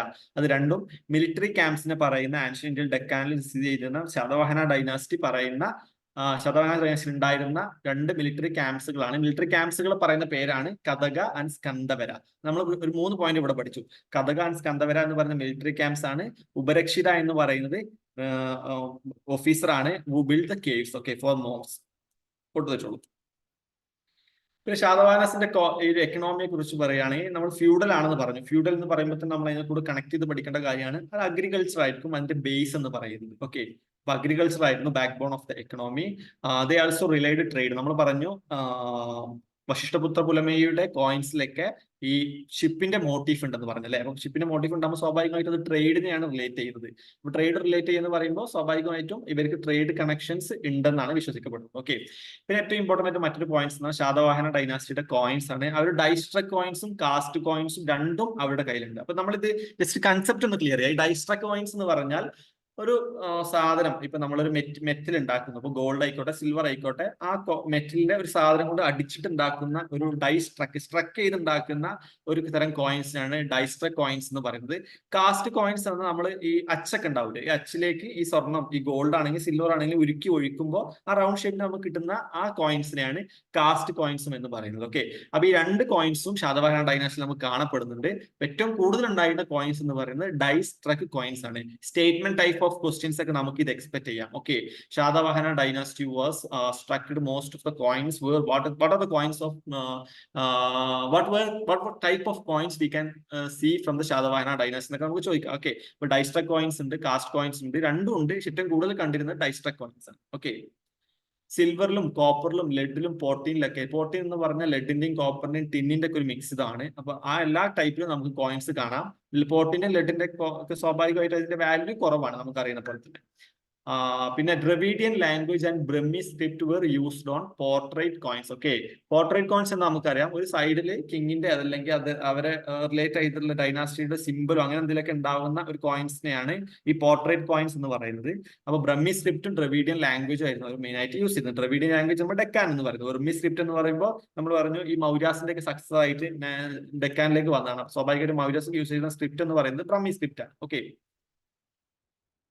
പിന്നെ 5 മാർക്കഡ് കോയിൻസും ഉണ്ട്, പക്ഷെ അത് വല്ലാതില്ല. ഏറ്റവും കൂടുതൽ ഉണ്ടായിരുന്നത് ഡൈസ്ട്രക് കോയിൻസ് ആണ്. ആ പോയിന്റ് നിങ്ങൾ ജസ്റ്റ് നോട്ട് ചെയ്ത് വെക്കുക. ഓക്കെ, പിന്നെ ഒരുപാട് സിംബൽസ് ഈ കോയിൻസിലൊക്കെ ഉണ്ടായിട്ടുണ്ട്. ചൈത്യ സിംബൽ, ചൈത്യ എന്ന് പറയുന്നത് നമുക്ക് ബുദ്ധിസ്റ്റ് ടെമ്പിൾസിനെ പറയുന്ന പേരാണ്. ചൈത്യാസ്, ചക്ര, കോൺഷെൽസ്, ലോട്ടസ്, നന്ദിപത എന്ന് പറയുമ്പോൾ നമ്മൾ കണ്ടിട്ടില്ലേ മറ്റേ നന്ദി എന്ന് പറയുന്നത് ശിവന്റെ ഒരു വാഹനം എന്ന് നമ്മൾ പറയില്ലേ, കാളം. ആ നന്ദിപദ സിമ്പിള്, ഷിപ്പ് സിമ്പിള്, സ്വസ്തിക സിമ്പിൾ, ഇതൊക്കെ ഈ സിമ്പിൾസ് ഒക്കെ ഈ കോയിൻസിൽ ഉണ്ടായിട്ടുണ്ട്. ഏറ്റവും നിങ്ങൾ ഓർത്ത് വെക്കേണ്ട പോയിന്റ് എന്ന് പറഞ്ഞാൽ ഷിപ്പ് സിമ്പിൾ. ഇത് ആരുമായിട്ട് റിലേറ്റ് ചെയ്തത്? അത് വശിഷ്ഠപുത്ര പുലമേയുമായിട്ട് ബന്ധപ്പെട്ടതാണ്. ഓക്കെ, ഇത് ട്രേഡിനെയാണ് റിലേറ്റ് ചെയ്യുന്നത്. ശാതവാഹന ഡൈനാസ്റ്റി റിലീജിയൻ നേരത്തെ തന്നെ മെൻഷൻ ചെയ്തതാണ്. മെയിൻ ആയിട്ടുള്ള ബ്രാഹ്മണിക്കൽ ഹിന്ദു റിലീജിയൻ അവർ ഫോളോ ചെയ്തിരുന്നത്. എങ്കിൽ കൂടി അവരുടെ ഒരു ജനറോസിറ്റി മറ്റ് റിലീജിയനും ഇപ്പൊ ബുദ്ധിസ്റ്റിനേക്കായാലും അവർ ഒരുപാട് ബുദ്ധിസ്റ്റ് മൊണാസ്ട്രികൾക്കൊക്കെ ഡൊണേഷനും കാര്യങ്ങളും ലാൻഡ് ഗ്രാൻസ് ഒക്കെ നൽകിയിട്ടുണ്ട്. അപ്പൊ അവരും അതിനെ സപ്പോർട്ട് ചെയ്തിട്ടുണ്ട്. ഒരു ഹാർമോണിക്കൽ ഒരു റിലീജിയൻ ആണ് കൂടുതലായിട്ട് ഉണ്ടായിരുന്നു. Okay, the official language of the Shadavahanas was Prakrit. അത് കൃത്യമായി നോട്ടിച്ചു. What is official language of Satavahanas എന്ന് പറയുമ്പോൾ അത് പ്രാകൃത് ലാംഗ്വേജ് ആണ്. ബ്രഹ്മി സ്ക്രിപ്റ്റ് ആയിരുന്നു അവര് മെയിൻ ആയിട്ട് യൂസ് ചെയ്തിരുന്നത്. സാംസ്കൃത് ലിറ്ററേച്ചറും സാംസ്കൃത് ലാംഗ്വേജ് ഒക്കെ നമുക്ക് കാണാം. പക്ഷെ ഏറ്റവും കൂടുതൽ ഒഫീഷ്യൽ ലാംഗ്വേജ് യൂസ് ചെയ്യുന്നത് പ്രാകൃതമാണ്. ശാതവാഹനസിന്റെ ഒരു സോഷ്യൽ ഓർഗനൈസേഷനെ കുറിച്ചാണ് നമ്മൾ ഇനി പറയാൻ പോകുന്നത്. Satavahanas originally seems to have been a tribe of the Deccan. Deccan ഭാഗത്തുള്ള ട്രൈബ് ആയിരുന്നു വിശ്വസിച്ചിരുന്നത്. ആന്ധ്രാസ് എന്നാണ് അവരെ പുരാണങ്ങളിൽ മെൻഷൻ ചെയ്തതെന്നും നമ്മൾ പറഞ്ഞിട്ടുണ്ട്. ഓക്കെ, പിന്നെ അവർ സ്വന്തമായിട്ട് ബ്രാഹ്മണൈസ് ചെയ്തിരുന്നു, അതല്ലെങ്കിൽ സ്വന്തം ഗേഗ ബ്രാഹ്മണ എന്നൊക്കെ അവർ ടൈറ്റിൽ സ്വീകരിച്ചൊക്കെ നമ്മൾ നേരത്തെ പറഞ്ഞ പോയിന്റ്സ് ആണ്. The most famous Satavahana king Gautami putra Gautamiputra Satakarni claimed to be Brahman. ഞാൻ പറഞ്ഞു ഏകബ്രാഹ്മണ എന്ന ടൈറ്റിൽ സ്വീകരിച്ച റൂളറാണ് Gautamiputra Satakarni. Okay, Shadanas were the first rulers to make land grants to the Brahmanas, and there are also instances to grants made to Buddhist monks, especially Mahayana Buddhist. Okay, ഈ ചോദ്യം നിങ്ങൾക്ക് expect ചെയ്യാം. Buddhist മോങ്കുകൾക്ക് land ഗ്രാൻസിലേക്ക് Deccan dynasty എന്ന് പറയുന്നത് ശാതവാഹനാസ് ആണ്. മെയിനായിട്ട് അവർ promote ചെയ്തിരുന്ന Buddhist എന്ന് പറയുന്നത് മഹായാന ബുദ്ധിസ്റ്റുകളാണ്. ഓക്കെ,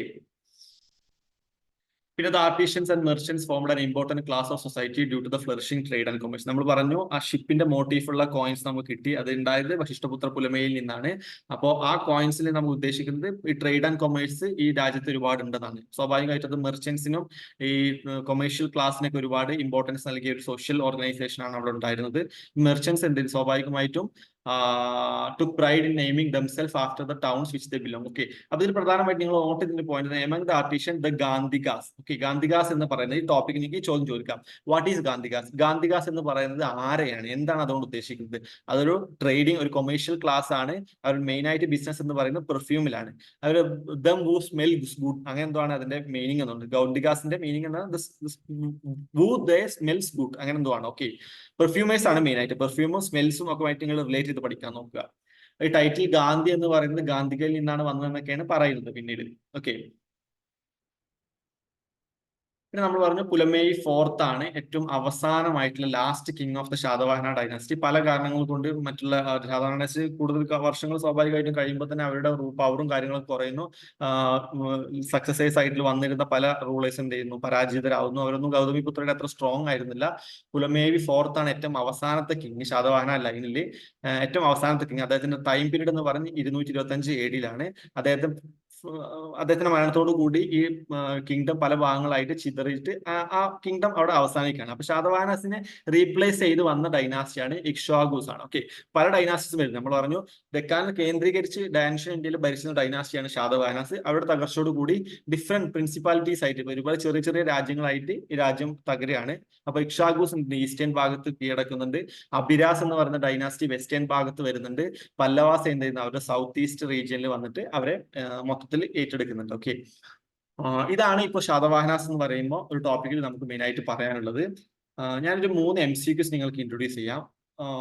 കഴിഞ്ഞ വർഷങ്ങളിൽ ചോദിച്ചതും പല എക്സാമുകൾ, നെറ്റിന് മാത്രമല്ല പല എക്സാമുകളായി ചോദിച്ച ഒരു 3 ക്വസ്റ്റ്യൻസ് ഞാൻ ജസ്റ്റ് ഇൻട്രൊഡ്യൂസ് ചെയ്യാം. അപ്പൊ ക്വസ്റ്റ്യന്റെ മുന്നേ ഞാൻ നിങ്ങൾക്ക് പറയുന്ന ഒരു ടിപ്പ് എന്ന് പറയുന്നത്, ടിപ്പ് എന്നല്ല, അതിന്റെ ഞാനൊരു ജേണി ഞാൻ പറഞ്ഞു. എന്റെ ഹിസ്റ്ററിയുടെ നെറ്റിന്റെ ഞാൻ 3 തവണ നെറ്റ് എഴുതിയിട്ടുണ്ട് ഹിസ്റ്ററിയിൽ. 2022 എഴുതിയിട്ടുണ്ട്, 2023 എഴുതിയിട്ടില്ല. 2022 2 തവണ ഞാൻ നെറ്റ് എഴുതിയിട്ടുണ്ട്. ജൂൺ സൈക്കിളിലും ഡിസംബർ സൈക്കിളിലും എഴുതിയിട്ടുണ്ട്. പിന്നെ ഞാൻ കുറച്ച് ഗ്യാപ്പ് എടുത്തു. പിന്നെ 2023 ഞാൻ കൃത്യമായിട്ട് പ്രിപ്പയർ ചെയ്തിട്ടാണ് ഈ എക്സാമിന് ഞാൻ അറ്റൻഡ് ചെയ്തത്. അപ്പൊ 2 തവണ നെറ്റ് എഴുതിയപ്പോൾ എനിക്ക് നെറ്റ് കിട്ടിയില്ല. അപ്പോൾ ഒരു തവണ എനിക്ക് കിട്ടിയത് കട്ട് ഓഫിന്റെ അന്നത്തെ OBCയുടെ കട്ട് ഓഫ് എന്ന് പറയുന്നത് 91% അന്ന് 2 ഷിഫ്റ്റ് ആയിട്ട് എക്സാം നടക്കുമായിരുന്നു. 91 പോയിന്റ് സംതിങ് ആയിരുന്നു അന്നത്തെ പെർസെന്റേജിൽ വന്നിരുന്നത്. എനിക്ക് 88 കിട്ടിയത്. ഞാൻ അന്ന് ഒരുപാട് ടെക്സ്റ്റുകൾ വായിച്ചു പോയിരുന്നു. അഡ്വാൻസ് ടെക്സ്റ്റ് ഉപേന്ദ്ര സിംഗിന്റെ ബുക്ക് ഞാൻ 2 തവണ വായിച്ചു പോയി. അതുപോലെ തന്നെ പ്ലാസ്റ്റിക് ടു പാർട്ടീഷൻ വായിച്ചു. മിഡീവൽ ഇന്ത്യയുടെ ഞാനൊരു ജയൽ മെഹത്തയുടെ ബുക്കായിരുന്നു വായിച്ചിരുന്നത് മിഡീവൽ ഇന്ത്യക്ക്. ആ ബുക്കൊക്കെ വായിച്ചു പോയിട്ട് 2 തവണ ഞാൻ കൃത്യമായിട്ട് വായിച്ചു പോയതാണ്. എന്നിട്ട് എനിക്ക് ക്രാക്ക് ചെയ്യാൻ പറ്റില്ല. ഞാൻ കട്ട് ഓഫിന്റെ അടുത്തെത്തി, പക്ഷെ എനിക്ക് നെറ്റ് ക്രാക്ക് ചെയ്യാൻ പറ്റില്ല. 2ാമത്തെ തവണ ഞാൻ കാഷ്വൽ ആയിട്ട് പോയി എഴുതിയതായിരുന്നു. എനിക്ക് അപ്പോഴും നെറ്റ് കിട്ടില്ല. ഈ 2 തവണ എന്റെ മുന്നിൽ ഉണ്ടായിരുന്ന ഏറ്റവും വലിയ ഉപകാരം എന്ന് പറഞ്ഞാൽ ഞാൻ എന്ത് ചെയ്യുന്നു, ഫുൾ ടൈം ഞാൻ പഠിച്ചുകൊണ്ടിരിക്കുന്നു, PG ചെയ്തുകൊണ്ടിരിക്കുന്നു. അപ്പോൾ എന്റെ മുന്നിൽ ഒരുപാട് സമയമുണ്ട്. എനിക്ക് കൃത്യമായിട്ട് ക്രാക്ക് ചെയ്യാൻ പറ്റുമായിരുന്നു ഞാൻ ശ്രമിച്ചിരുന്നെങ്കിൽ. എന്നിട്ട് എനിക്ക് കിട്ടിയില്ല. 2 തവണ ഞാൻ നോക്കിയിട്ടും ഫസ്റ്റ് തവണ ഞാൻ കൃത്യമായിട്ട് പഠിച്ചു പോയി. അഡ്വാൻസ്ഡ് ബുക്സ് ഒക്കെ കൃത്യമായിട്ട് 2 തവണ വായിച്ചു. ഞാൻ MCQs ക്വസ്റ്റ്യൻസ് ഒന്നും ചെയ്തിട്ടില്ല. അന്ന് ഞാൻ ചെയ്ത ഒരു മിസ്റ്റേക്ക് എന്ന് പറയുന്നത്, ഞാൻ എക്സാം ബുക്ക് മാത്രം വായിച്ചു പോയി. ബുക്കിൽ എന്താണ് എനിക്ക് ഓർമ്മ, ആ കാര്യം മാത്രം ഞാൻ എഴുതിപ്പോയി. ഓക്കെ, അപ്പൊ എനിക്ക് കട്ട് ഓഫിന്റെ അടുത്തെത്താൻ പറ്റി, എനിക്ക് ക്രാക്ക് ചെയ്യാൻ പറ്റില്ല. 2ാമത്തെ തവണ കാഷ്വൽ ആയിട്ട് പോയി എഴുതിയതാണ്, എനിക്ക് കിട്ടിയില്ല. പിന്നെ 3ാമത്തേതാണ് 2023 ഡിസംബറിൽ ഞാൻ എഴുതിയ ആ സൈക്കിൾ എന്ന് പറയുന്നത്, ഞാൻ അപ്പോൾ ഒരു വർക്ക് ചെയ്തുകൊണ്ടിരിക്കുകയായിരുന്നു. ഞാൻ എൻലേണിൽ വർക്ക് ചെയ്തിരുന്നു ആ സമയത്ത്. CUT-യുടെ കോച്ചിങ് എടുത്തുകൊണ്ടിരിക്കുന്നത്. ഇതിന് പോരാതെ തന്നെ ഞാനൊരു ഫുൾ ടൈം ആയിട്ട് ഒരു 9 to 5 ജോബ് കൂടി ഹൈദരാബാദിൽ ചെയ്തുകൊണ്ടിരിക്കുന്ന സമയത്താണ് ഞാനത് ക്രാക്ക് ചെയ്യുന്നത്. അപ്പൊ ഞാൻ ആ സമയത്ത് ഈ ജോലി പറയാൻ കാരണം എന്റെ ടൈം വളരെ, എന്റെ ഷെഡ്യൂൾ അത്രയും ടൈറ്റ് ആയിരുന്നു. എനിക്ക് വെറും 2 മണിക്കൂറാണ് ദിവസം കിട്ടിയിരുന്നത്. ഞാൻ അതിൽ ആ 2 മണിക്കൂറിൽ ഒരു ദിവസം എനിക്ക് 2 മണിക്കൂർ, ഞാൻ ഏകദേശം അങ്ങനെ 4 മാസത്തോളം ഈ 2 മണിക്കൂർ ഞാൻ ഇൻവെസ്റ്റ് കൃത്യമായിട്ട് ചെയ്തിട്ടുണ്ട്. അപ്പൊ ഞാൻ അപ്പൊ ചെയ്ത കാര്യം, ഞാൻ ഫസ്റ്റും സെക്കൻഡും തവണ എനിക്ക് കിട്ടിയില്ല. 3ാമത്തെ എനിക്ക് കിട്ടാൻ ഞാൻ പ്രധാനമായി വിശ്വസിക്കുന്ന കാര്യം, ഞാൻ ചെയ്ത ചെയ്ത PYQs ആണ്. ഞാൻ 2018 മുതൽ 2018 ബാക്കോട്ട് പോകണമെന്ന് ഞാൻ പറയുന്നില്ല. 2018 അറ്റ്ലീസ്റ്റ് നിങ്ങൾ 2018, 19, 20, 21, 22 വരെ നമുക്ക് 2 ഷിഫ്റ്റ് ആയിട്ട് നടക്കുന്നുണ്ട്. അപ്പൊ നടക്കുന്നുണ്ട്.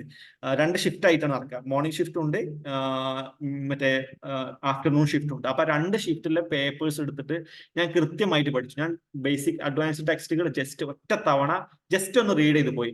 എനിക്ക് ആദ്യം ഞാൻ വായിച്ചെന്ന് പറഞ്ഞല്ലോ. അപ്പൊ എനിക്കൊരു ഐഡിയ ഉണ്ട്, ഒരു ക്രോണോളജിക്കൽ സീക്വൻസും കാര്യങ്ങളൊക്കെ ഒരു ഐഡിയ ഉണ്ട്. അപ്പൊ ജനറലി ഒരു ഐഡിയ ഉണ്ടാക്കിയിട്ട് പിന്നെ ഞാൻ അഡ്വാൻസ്ഡ് ടെക്സ്റ്റ് തൊട്ടിട്ടില്ല. ഞാനത് സൈഡിലേക്ക് വെച്ചിട്ട് മാക്സിമം MCQs ഞാൻ ഏകദേശം ഒരു എത്രത്തോളം MCQ ഉണ്ടായിരുന്നു എനിക്ക് തന്നെ അറിയില്ല, അത്രത്തോളം ഞാൻ ചെയ്തു. 2018 മുതൽ 22 വരെയുള്ള 23 ജൂൺ വരെയുള്ള എല്ലാ എക്സാമിന്റെ ക്വസ്റ്റ്യൻ പേപ്പർ ഞാൻ എടുത്ത് ചെയ്തു. പോരാതെ തന്നെ ഞാൻ ഈ ബീഹാർ PSCയുടെയും തമിഴ്നാട് PSCയുടെ ഒക്കെ ഈ MCQs ചോദിച്ചിട്ടുണ്ട്.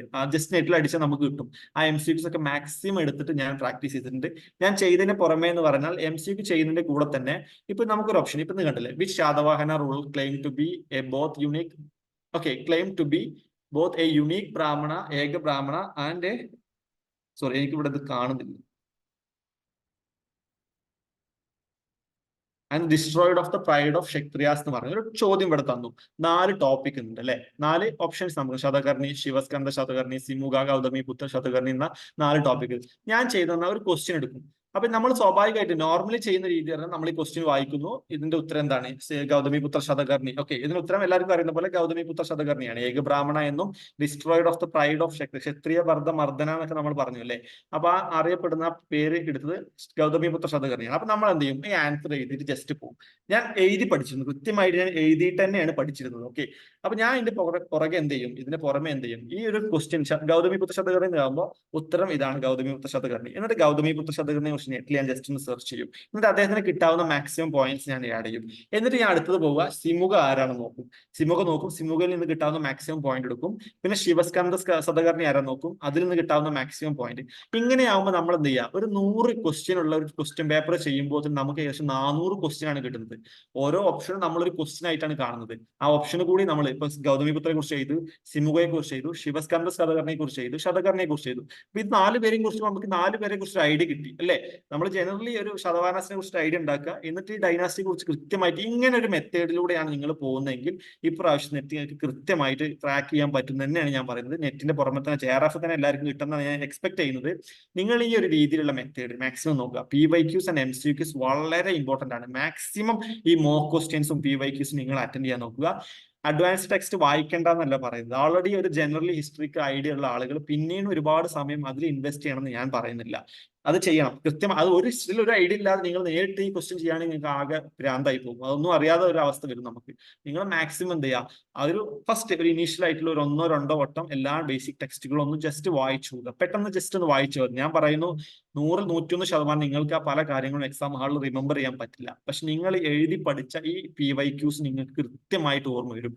എന്റെ പേഴ്സണൽ എക്സ്പീരിയൻസ് ആണ് ഞാൻ പറയുന്നത്. കഴിഞ്ഞ പ്രാവശ്യം ഡിസംബറിൽ ലാസ്റ്റ് നടന്ന ഡിസംബറിലാണ് ഞാൻ നെറ്റ് ക്രാക്ക് ചെയ്തത്. ആ സമയത്ത് എക്സാം ഹാളിൽ പോയപ്പോൾ എനിക്ക് കൃത്യമായിട്ട് ഒരുപാട് കാര്യങ്ങൾ റിപ്പീറ്റ് ആയിട്ട് വരുന്നല്ല ഞാൻ പറയുന്നത്. ക്വസ്റ്റ്യൻസ് റിപ്പീറ്റ് ചെയ്യാനുള്ള സാധ്യത കുറവാണ്. ചിലപ്പോൾ ഒരു റയർലി 5 അല്ലെങ്കിൽ 3-4 ക്വസ്റ്റ്യൻസ് റിപ്പീറ്റ് ഉള്ളൂ. പക്ഷെ നമ്മൾ ഈ ഓപ്ഷനിൽ നിന്ന് ഒരുപാട് ക്വസ്റ്റ്യൻസ് ഉണ്ടാക്കുമ്പോൾ നമ്മൾ ഈ ക്വസ്റ്റ്യനുമായിട്ട് ഒരു ബന്ധം, ഒരു റിലേഷൻ ക്രിയേറ്റ് ചെയ്യുന്നുണ്ട്.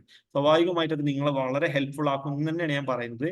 പ്ലസ് എന്റെ ഒരു രണ്ടാമത്തെ ടിപ്പ് എന്ന് പറയുന്നത്, ഇതെന്ത് ചെയ്യാം, പേപ്പർ 1 നമ്മുടെ ഹിസ്റ്ററിയിൽ എടുക്കുന്ന പല ആളുകൾക്കും ഞാൻ കണ്ടിട്ടുണ്ട് ബുദ്ധിമുട്ടാണ്. പേപ്പർ 1 ക്രാക്ക് ചെയ്യാതെ JRFലോട്ട് നെറ്റ് എന്ന് ഞാൻ പറയുന്നില്ല, നെറ്റ് മാക്സിമം എല്ലാവർക്കും ഒരുവിധം ആളുകളൊക്കെ ഈ പേപ്പർ 2 തന്നെ ക്രാക്ക് ചെയ്യുന്നതും കണ്ടിട്ടുണ്ട്. ഒരു ബേസിക് ആയിട്ടുള്ള 20 മാർക്ക് 18 മാർക്കൊക്കെ പേപ്പർ 1 കിട്ടിയിട്ട് ഈ പേപ്പർ 2ന്റെ മാർക്കോട് കൂടി നെറ്റ് ക്രാക്ക് ചെയ്ത ആളുകൾ അറിയാം. പക്ഷെ JRF നിങ്ങളാണ് ലക്ഷ്യം വെക്കുന്നതെങ്കിൽ നിങ്ങൾ പേപ്പർ 1 എഫോർട്ട് എടുത്തേ പറ്റുള്ളൂ. പ്രത്യേകിച്ച് മാത്സ് 5 മാർക്ക് ഡാറ്റ ഇന്റർപ്രിട്ടേഷനും ഏകദേശം 5 മാർക്ക് മാത്സ് തന്നെ വരുന്നുണ്ട്. അതിൽ കൃത്യമായിട്ട് നിങ്ങൾ ഇൻവെസ്റ്റ് ചെയ്യുക. എനിക്ക് പ്രാവശ്യം JRF മിസ് ചെയ്യാനുള്ള 8 മാർക്ക് എനിക്ക് JRF മിസ് ചെയ്തത്. അത് 8 മാർക്ക് എന്ന് പറഞ്ഞാൽ എനിക്ക് ആകെ കിട്ടിയ പേപ്പർ 1 22 മാർക്കാണ്. അപ്പൊ ആ 22 മുതൽ 30 ആയിരുന്നെങ്കിൽ എനിക്ക് പ്രാവശ്യം JRF കിട്ടുമായിരുന്നു. നിങ്ങൾ അപ്പോൾ മാക്സിമം അങ്ങനത്തെ കാര്യങ്ങൾ കൂടി ശ്രദ്ധിക്കുക. പേപ്പർ 1 വളരെ ഇമ്പോർട്ടന്റ് ആണ്.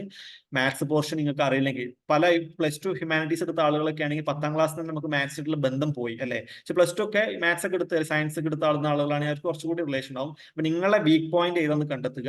പേപ്പർ 1 കൃത്യമായിട്ട് ടൈം നിങ്ങൾ ഇൻവെസ്റ്റ് ചെയ്യണം, കൃത്യമായിട്ട് പഠിക്കണം. പോരാത്തതിന് ഹിസ്റ്ററി കോൺകർ ചെയ്യാനുള്ള ഒരു മെത്തേഡ് എന്ന് പറയുന്നത് PYQs ആൻഡ് MCQs മാക്സിമം നിങ്ങൾ പല പോർഷൻ ഞാൻ പറഞ്ഞില്ല, അത് നിങ്ങൾക്ക് ആരും ഫീഡ് ചെയ്ത് തരുന്നില്ല. ഇപ്പൊ ഈ എൻലേണിന്റെ ഒക്കെ പ്രത്യേകത എന്ന് പറഞ്ഞാൽ ഞങ്ങൾ ഏകദേശം ഒരു 4000-ഓളം MCQs ഒക്കെ കഴിഞ്ഞ വർഷം CUT-യുടെ കുട്ടികൾക്ക് കൊടുത്തിരുന്നു. അപ്പൊ അങ്ങനെ ഈ പ്രാവശ്യം എൻലേൺ ചെയ്യുമെന്ന് തന്നെയാണ് ഞാൻ വിശ്വസിക്കുന്നത്. മാക്സിമം നിങ്ങൾക്ക് MCQs നിങ്ങളുടെ മുന്നിലെത്തും. പോരാതെ നിങ്ങളുടേതായിട്ടുള്ള രീതിയിലുള്ള സെർച്ച് നടത്തി. ഇന്റർനെറ്റ് എന്ന് പറയുന്ന ഒരു വാസ്റ്റ് ഒരു വലിയൊരു നോളജ് ഡെപ്പോസിറ്റ് നമ്മളെ മുന്നിലുണ്ട്. നിങ്ങൾ മാക്സിമം ഇത് യൂട്ടിലൈസ് ചെയ്യുക. അതിൽ നിന്ന് മാക്സിമം ക്വസ്റ്റ്യൻസ് നിങ്ങൾ ഉണ്ടാക്കുക. ഓക്കെ, ഞാൻ വീണ്ടും വീണ്ടും ഇത് പറയാൻ കാരണം ഏറ്റവും ഇമ്പോർട്ടന്റ് ആയിട്ടുള്ള കാര്യമാണ് നിങ്ങൾ PYQs ചെയ്യുക. 2018 മുതൽ 23 വരെയുള്ള എല്ലാ ഹിസ്റ്ററിയുടെ പേപ്പറും നിങ്ങൾ നിർബന്ധമായിട്ട് ചെയ്യണം. പുറമെ നിങ്ങൾ കിട്ടാവുന്ന മറ്റ് PSC എക്സാമുകളും കോമ്പറ്റീവ് എക്സാമുകളിലൊക്കെ ഹിസ്റ്ററിയുടെ ഭാഗങ്ങൾ കൂടി എടുക്കുക. ഓക്കെ, രണ്ടാമത്തെ ചോദ്യം എന്ന് പറഞ്ഞാൽ the Gatha Saptashati or Satavahana king Hala is composed in which language. Okay, അപ്പൊ ഇവിടെ നമ്മൾ എക്സ്പെക്ട് ചെയ്യുന്ന വെച്ചാൽ Gatha Saptashati is written by whom, നമ്മൾ കിങ് ഹല എന്ന് പറയും. അതിന്റെ പുറമെ അവർ ചോദിച്ച ചോദ്യം എന്താണ്? ഗദ സപ്തസാഹി ഏത് രാജാവാണ്? ഹല.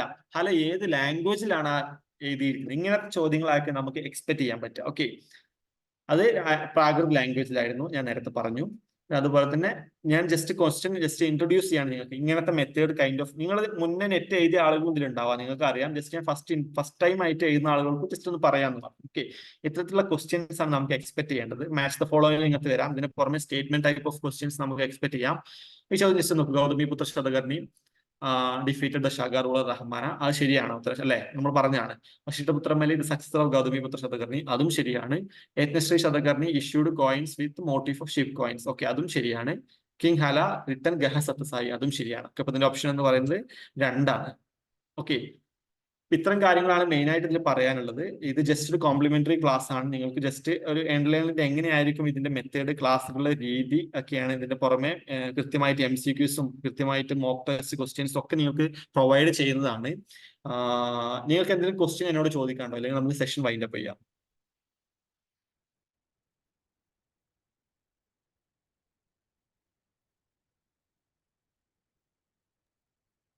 ഹലോ, പറഞ്ഞോളൂ അഞ്ജന. ഇവിടെ ഹാല എഴുതിയ ഗതസപ്തസതി എന്ന പുസ്തകത്തിനെ കുറിച്ചിട്ട് സ്പെസിഫിക് ആയിട്ട് ചോദിക്കാൻ സാധ്യതയുണ്ടോ? ഏതാ അതിന് ഡീപ്പായിട്ട് അതിനെ കുറിച്ച് നല്ല ആഴത്തിൽ എന്തെങ്കിലും അങ്ങനെ ഞാൻ ചോദിക്കും. വേറൊരു കാര്യം കൂടി പറയാം.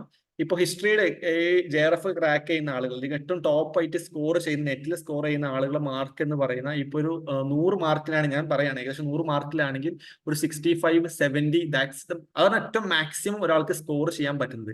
ബാക്കി ഒരു 30 ക്വസ്റ്റ്യൻ ഒരാൾക്കും കിട്ടാത്ത രീതിയിൽ ചോദിക്കാം. ഹിസ്റ്ററി എന്ന് പറഞ്ഞാൽ ഞാൻ ഇന്നലെ കഴിഞ്ഞു പോയതും ഹിസ്റ്ററിയാണ്. അപ്പൊ ഏറ്റവും വാസ്റ്റ് ആയിട്ടുള്ള ടോപ്പിക്കാണ്. പല ഏരിയയും ചോദിക്കാം. എങ്ങനെയാണ് ചോദ്യം നമുക്ക് എക്സ്പെക്ട് ചെയ്യാൻ പറ്റത്തില്ല.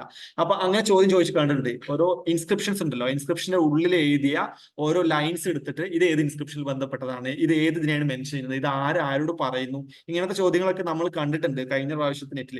അപ്പൊ ഇത് ഈ ക്വസ്റ്റ്യനുമായിട്ട് റിലേഷൻ ക്രിയേറ്റ് ചെയ്യാൻ വേണ്ടി നിങ്ങൾ ചെയ്യേണ്ട ഒരു കാര്യം ഞാൻ വീണ്ടും പറയുന്നു, PYQs എടുത്ത് നോക്കുക. ഇത് കാണുമ്പോൾ നിങ്ങൾക്ക് അറിയാം എങ്ങനെയായിരിക്കും ക്വസ്റ്റ്യൻസ് വരിക, ഏത് രീതിയിലാണ് ഇവര് സ്റ്റേറ്റ്മെന്റ് ചോദിക്കുന്നത്, ഏത് രീതിയിലാണ് മാച്ച് ദ ഫോളോവിങ് ചോദിക്കുന്നത്, ഏത് രീതിയിലാണ് മറ്റേ ഈ സ്റ്റേറ്റ്മെന്റ് ടൈപ്പ് ഓഫ് ക്വസ്റ്റ്യൻസ് ഒക്കെ ചോദിക്കുന്നത് നമുക്ക് കൃത്യമായിട്ട് പറയാം. നമുക്ക് എക്സ്പെക്ട് ചെയ്യാം, ഉറപ്പൊന്നും പറയാൻ പറ്റത്തില്ല. ഞാൻ ഇത് ക്വസ്റ്റ്യൻ ഇടുന്ന ആള് ഞാനല്ല, അപ്പൊ എനിക്ക് ഉറപ്പ് പറയാൻ പറ്റത്തില്ല ചോദിക്കില്ല എന്ന്. നമുക്ക് എക്സ്പെക്ട് ചെയ്യാം. ഞാൻ പറഞ്ഞല്ലോ, എക്സ്പെക്ട് അൺഎക്സ്പെക്ടഡ്.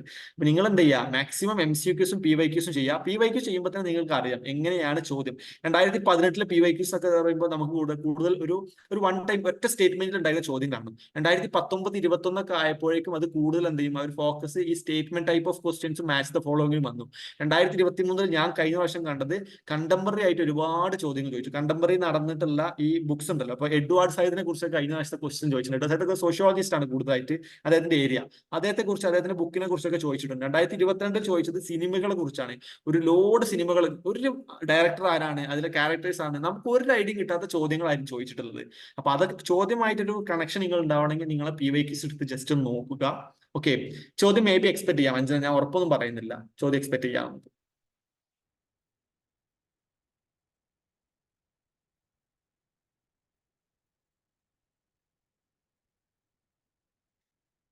എല്ലാം നെറ്റിന്റെ കോച്ചിങ്ങിനുള്ള ഫുൾ സിലബസ് കവർ ചെയ്യും. ഞാൻ പറഞ്ഞല്ലോ, സിലബസിൽ അവർ ജസ്റ്റ് സിലബസ് കവർ ചെയ്യും. നമുക്ക് കൃത്യമായിട്ടുള്ള എല്ലാ ടോപ്പിക്കിനുള്ള ക്ലാസ്സുകളും നിങ്ങൾക്ക് എൻലേണിന്റെ ഭാഗത്ത് നിന്ന് കിട്ടും. പ്ലസ് നിങ്ങളുടെ ഭാഗത്ത് നിന്നുള്ള എഫോർട്ട്, അത് ഏറ്റവും ഇമ്പോർട്ടന്റ് ആണ്. എൻലേണിന്റെ ഭാഗത്ത് ഞാൻ പറഞ്ഞു, ഞാൻ CUT കോച്ചിങ് എടുത്ത സമയത്താണ് ഞാൻ നെറ്റ് ക്രാക്ക് ചെയ്തത്. അപ്പൊ എനിക്ക് ഒരുപാട് ഹെൽപ്ഫുൾ ആയി. കാരണം ആ സമയത്ത് ഞാൻ ക്ലാസ് എടുത്തിരുന്നു. പോരാത്തതിന് എനിക്ക് MCQs ടൈപ്പ് ഓഫ് ക്വസ്റ്റ്യൻസ് ഞാൻ ഒരുപാട് ക്രിയേറ്റ് ചെയ്തിരുന്നു. അപ്പൊ അതൊക്കെ എന്നെ ഹെൽപ്ഫുൾ ചെയ്ത് പറഞ്ഞാൽ ഈ എൻലേണിന്റെ ഒരു ഭാഗമായിട്ട്. അതുപോലെ തന്നെ നിങ്ങളും മാക്സിമം എന്ത് ചെയ്യാം, എൻലേണിന്റെ ഭാഗമാകാൻ നോക്കുക. കൃത്യമായിട്ട് സിലബസ് നിങ്ങൾക്ക് കവർ ചെയ്ത് തരും. PYQs നിങ്ങൾക്ക് ഇവിടെ കൃത്യമായിട്ട് PYQസിന്റെ ഡിസ്കഷൻ ഉണ്ടാവും. എൻലേണിന്റെ ഓരോ ടോപ്പിക്കിലും PYQs ഡിസ്കഷൻ ഉണ്ടാവും. ഈ സ്ലൈഡ്സ് ആപ്പിൽ പ്രൊവൈഡ് ചെയ്യുമോ? ഈ സ്ലൈഡ്സ് ഞാൻ വേണമെങ്കിൽ ഗ്രൂപ്പിൽ അപ്ഡേറ്റ് ചെയ്യാൻ നമ്മുടെ കോർഡിനേറ്ററോട് പറയാം. ഓക്കെ, അപ്പൊ ഞാൻ പറഞ്ഞല്ലോ, ഇത് ജസ്റ്റ് സ്ലൈഡ്, ഞാൻ ഒരു 1/2 മണിക്കൂർ 3/4 മണിക്കൂർ ക്ലാസ് ഉണ്ടാക്കിയ ഒരു സ്ലൈഡ് മാത്രമാണ്. നിങ്ങളുടെ ഭാഗത്തുള്ള എഫോർട്ട് എന്താ പറയുക, നിങ്ങളുടേതായിട്ടുള്ള ഒരു ഇതുണ്ടാക്കാം. ഞാൻ പറഞ്ഞില്ലേ, PYQs ഒക്കെ ചെയ്യുമ്പോൾ ഒരു ടോപ്പിക് ശാതവാഹനാസ് എന്ന് പറയുമ്പോൾ ആ ശാതവാഹനാസിന്റെ അണ്ടറിൽ വന്ന എല്ലാ ക്വസ്റ്റ്യൻസ് എടുക്കുക, അവരുടെ ഓപ്ഷൻസ് എടുക്കുക. ഓപ്ഷനിൽ നിങ്ങൾ കൃത്യമായിട്ട് ഓരോ ചോദ്യങ്ങൾ എഴുതി പഠിക്കുക. നിങ്ങളുടെ ഭാഗത്തുനിന്ന് ഡിസ്ക്രിപ്ഷൻ വെക്കുക. ഓക്കെ, ഇപ്പൊ നോട്ട് ബുക്കിലേക്ക് എഴുതുകയാണെങ്കിൽ ഒരുപാട് നീണ്ടുപോകും. നിങ്ങളുടെ കയ്യിൽ ലാപ്പ് അങ്ങനെയൊക്കെയുള്ള ആളുകളാണെങ്കിൽ ജസ്റ്റ് വേർഡിൽ ഒരു ജസ്റ്റ് എടുത്തിട്ട് ഓരോന്നിനും ഓരോ ടോപ്പിക്കിനും ഓരോ വേർഡ് ഫയൽ ഉണ്ടാക്കുക. എന്നിട്ട് അതിൽ നിങ്ങൾക്ക് കിട്ടുന്ന മാക്സിമം ഇൻഫർമേഷൻസ് അടിച്ചു കയറ്റുക. എന്നിട്ട് ലാസ്റ്റ് സമയത്ത് ഒരു 1 മന്ത് മുന്നേ റിവിഷൻ നടത്തി കഴിഞ്ഞാൽ നിങ്ങൾക്ക് കൂളായിട്ട് നെറ്റ് ക്രാക്ക് ചെയ്യാവുന്നേ ഉള്ളൂ. ഓക്കെ, അഡ്വാൻസ്ഡ് ആയി ഹിസ്റ്ററിയിൽ റീഡ് ചെയ്യേണ്ട ബുക്സ് ഏതൊക്കെയാണെന്നൊക്കെ. അപ്പൊ അഡ്വാൻസ്ഡ് ബുക്സ് ആയിട്ട് ഞാൻ പലപ്പോഴും പറഞ്ഞിട്ടില്ല. ഓക്കെ, നമ്മുടെ ആൻഷ്യൻ ഇന്ത്യയിലെ ഏറ്റവും ഒരു ബൈബിൾ എന്ന് പറയുന്ന എല്ലാവരും കൺസിഡർ ചെയ്യുന്നത് ഉപേന്ദ്ര സിംഗിന്റെ ബുക്കാണ്. ഉപേന്ദ്ര സിംഗ് പൂർണ്ണമാണോ, കംപ്ലീറ്റ്ലി നിങ്ങൾക്ക് അത് മാത്രം മതിയോ എന്നൊന്നും ഞാൻ പറയുന്നില്ല. അതിന്റെ പുറമെ ഒരുപാട് ചോദ്യങ്ങൾ ചോദിച്ചിട്ടുണ്ട്. ഉപേന്ദ്ര സിംഗിന്റെ ബുക്കിൽ നിന്ന് മാത്രം പോയിന്റ് എടുത്തിട്ട് ചോദിച്ചിട്ടുണ്ട്. അപ്പൊ നിങ്ങൾ ചെയ്യേണ്ട പോയിന്റ് എന്താ, ഞാൻ പറയുന്ന ഒരു പുസ്തകം എന്റെ പേഴ്സണൽ ഒപ്പീനിയൻ ആണ്. അത് നിങ്ങൾക്ക് എന്ത് ചെയ്യാം, മേ ബി കുറച്ചും കൂടി വേറെ ഒരാളെ കുറിച്ച് നെറ്റ് ക്രാക്ക് ചെയ്ത് നിങ്ങളുടെ കൂട്ടുകാരൊക്കെ അവർ ഏത് ബുക്കാണ് റെഫർ ചെയ്യുന്നൊക്കെ ചോദിക്കാം. അഡ്വാൻസ്ഡ് ബുക്സ് എപ്പോഴും എന്ത് ചെയ്യുക, ജസ്റ്റ് ഒരു ജനറൽ അണ്ടർസ്റ്റാൻഡിങ്ങിന് മാത്രം വെക്കുക. ഓക്കെ, അപ്പൊ ഞാൻ പറയുന്ന 3 പുസ്തകങ്ങളാണ് ഞാൻ മെയിൻ ആയിട്ട് യൂസ് ചെയ്തിരുന്നത്. ഒന്നാമത്തത് ഉപേന്ദ്ര സിംഗിന്റെ ബുക്കായിരുന്നു. നമ്മളെ ആൻഷ്യൻ ഇന്ത്യ എന്ന് പറയുന്ന ഉപേന്ദ്ര സിംഗിന്റെ ഒരു ബുക്കാണ് ആൻഷ്യന്റിന് ഞാൻ റെഫർ ചെയ്തിരുന്നത്. രണ്ടാമത്തെ ബുക്ക് എന്ന് പറയുന്നത് മിഡീവൽ ഇന്ത്യയുടെ ഞാൻ റെഫർ ചെയ്ത ബുക്ക് ജയഹൽ മേത്തയുടെ 3 വോളിയുള്ള ബുക്കാണ്. അതൊരു കോംപ്രഹെൻസീവ്, വളരെ വാസ്റ്റ് ആയിട്ട് 3 വോളിയുള്ള ഏകദേശം 400 പേജ് ബുക്കുള്ള, ഓരോ ബുക്കിനും 400 പേജ് ഉണ്ട്. അങ്ങനെ ഏകദേശം ഒരു 3 ബുക്കാണത്. നമ്മൾ ഡൽഹി സുൽത്താനായിട്ട് വരെ ഒരു ഏരിയ ഉണ്ട്, മുഗൾസിന് ഒന്നുണ്ട്, പിന്നെ സോഷ്യോ കൾച്ചറൽ ഹിസ്റ്ററിക്ക് ഒരു വോളിയുണ്ട്. അങ്ങനെ 3 വോളിയുള്ള വലിയൊരു ബുക്കാണത്. ഓക്കെ, അതാണ് ജയഹൽ മെഹത്തയുടെ ബുക്കാണത്, മിഡീവൽ ഇന്ത്യൻ ഹിസ്റ്ററി എന്നാണ് പേര്. പിന്നെ മൂന്നാമത്തെ ശേഖർ ബന്ദോപാധ്യായുടെ പ്ലാസി ടു പാർട്ടീഷൻ ആണ് ഞാൻ മോഡേൺ റെഫർ ചെയ്തത്. പ്ലസ് അതിന്റെ പുറമെ ഞാൻ നമ്മുടെ ബിപിൻ ചന്ദ്രയുടെ മറ്റേ ഇന്ത്യ സ്ട്രഗിൾ ഫോർ ഇൻഡിപെൻഡൻസ് എന്ന ബുക്ക് ഉണ്ട്. ഒരു ബിപിൻ ചന്ദ്ര എഡിറ്റ് ചെയ്തൊരു ബുക്കാണ്, വലിയ വോളിയം ബുക്കാണ്. ആ ബുക്ക് ഞാൻ റെഫർ ചെയ്തിട്ടുണ്ട്. ഓക്കെ, ഞാൻ പറയില്ല, ആ പുസ്തകമൊക്കെ ഞാൻ ജസ്റ്റ് ഒരു അഡ്വാൻസ് ബുക്ക് എന്ന രീതിയിൽ ജനറൽ ഒരു അണ്ടർസ്റ്റാൻഡിങ് കിട്ടാൻ വേണ്ടി മാത്രം വായിച്ചതാണ്. അത് ഒരുപാട് മുന്നേ വായിക്കുകയാണെങ്കിൽ ജസ്റ്റ് വായിക്കുക, എന്നിട്ട് നിങ്ങൾ PYQ ചെയ്യുക. അപ്പൊ നിങ്ങൾക്ക് ഒരു ഐഡിയ കിട്ടും. ഓക്കെ, എന്തെങ്കിലും ചോദ്യം വേറെ ഉണ്ടോ?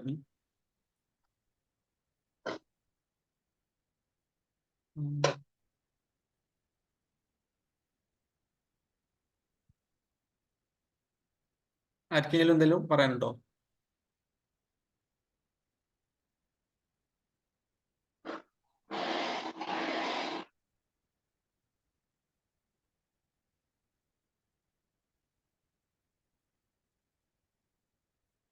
നിങ്ങൾക്ക് എന്തെങ്കിലും ചോദിക്കാനുണ്ടെങ്കിൽ നമുക്ക് ചോദിക്കാം, അതല്ലെങ്കിൽ സെഷൻ വൈൻഡപ്പ് ചെയ്തോട്ടെ.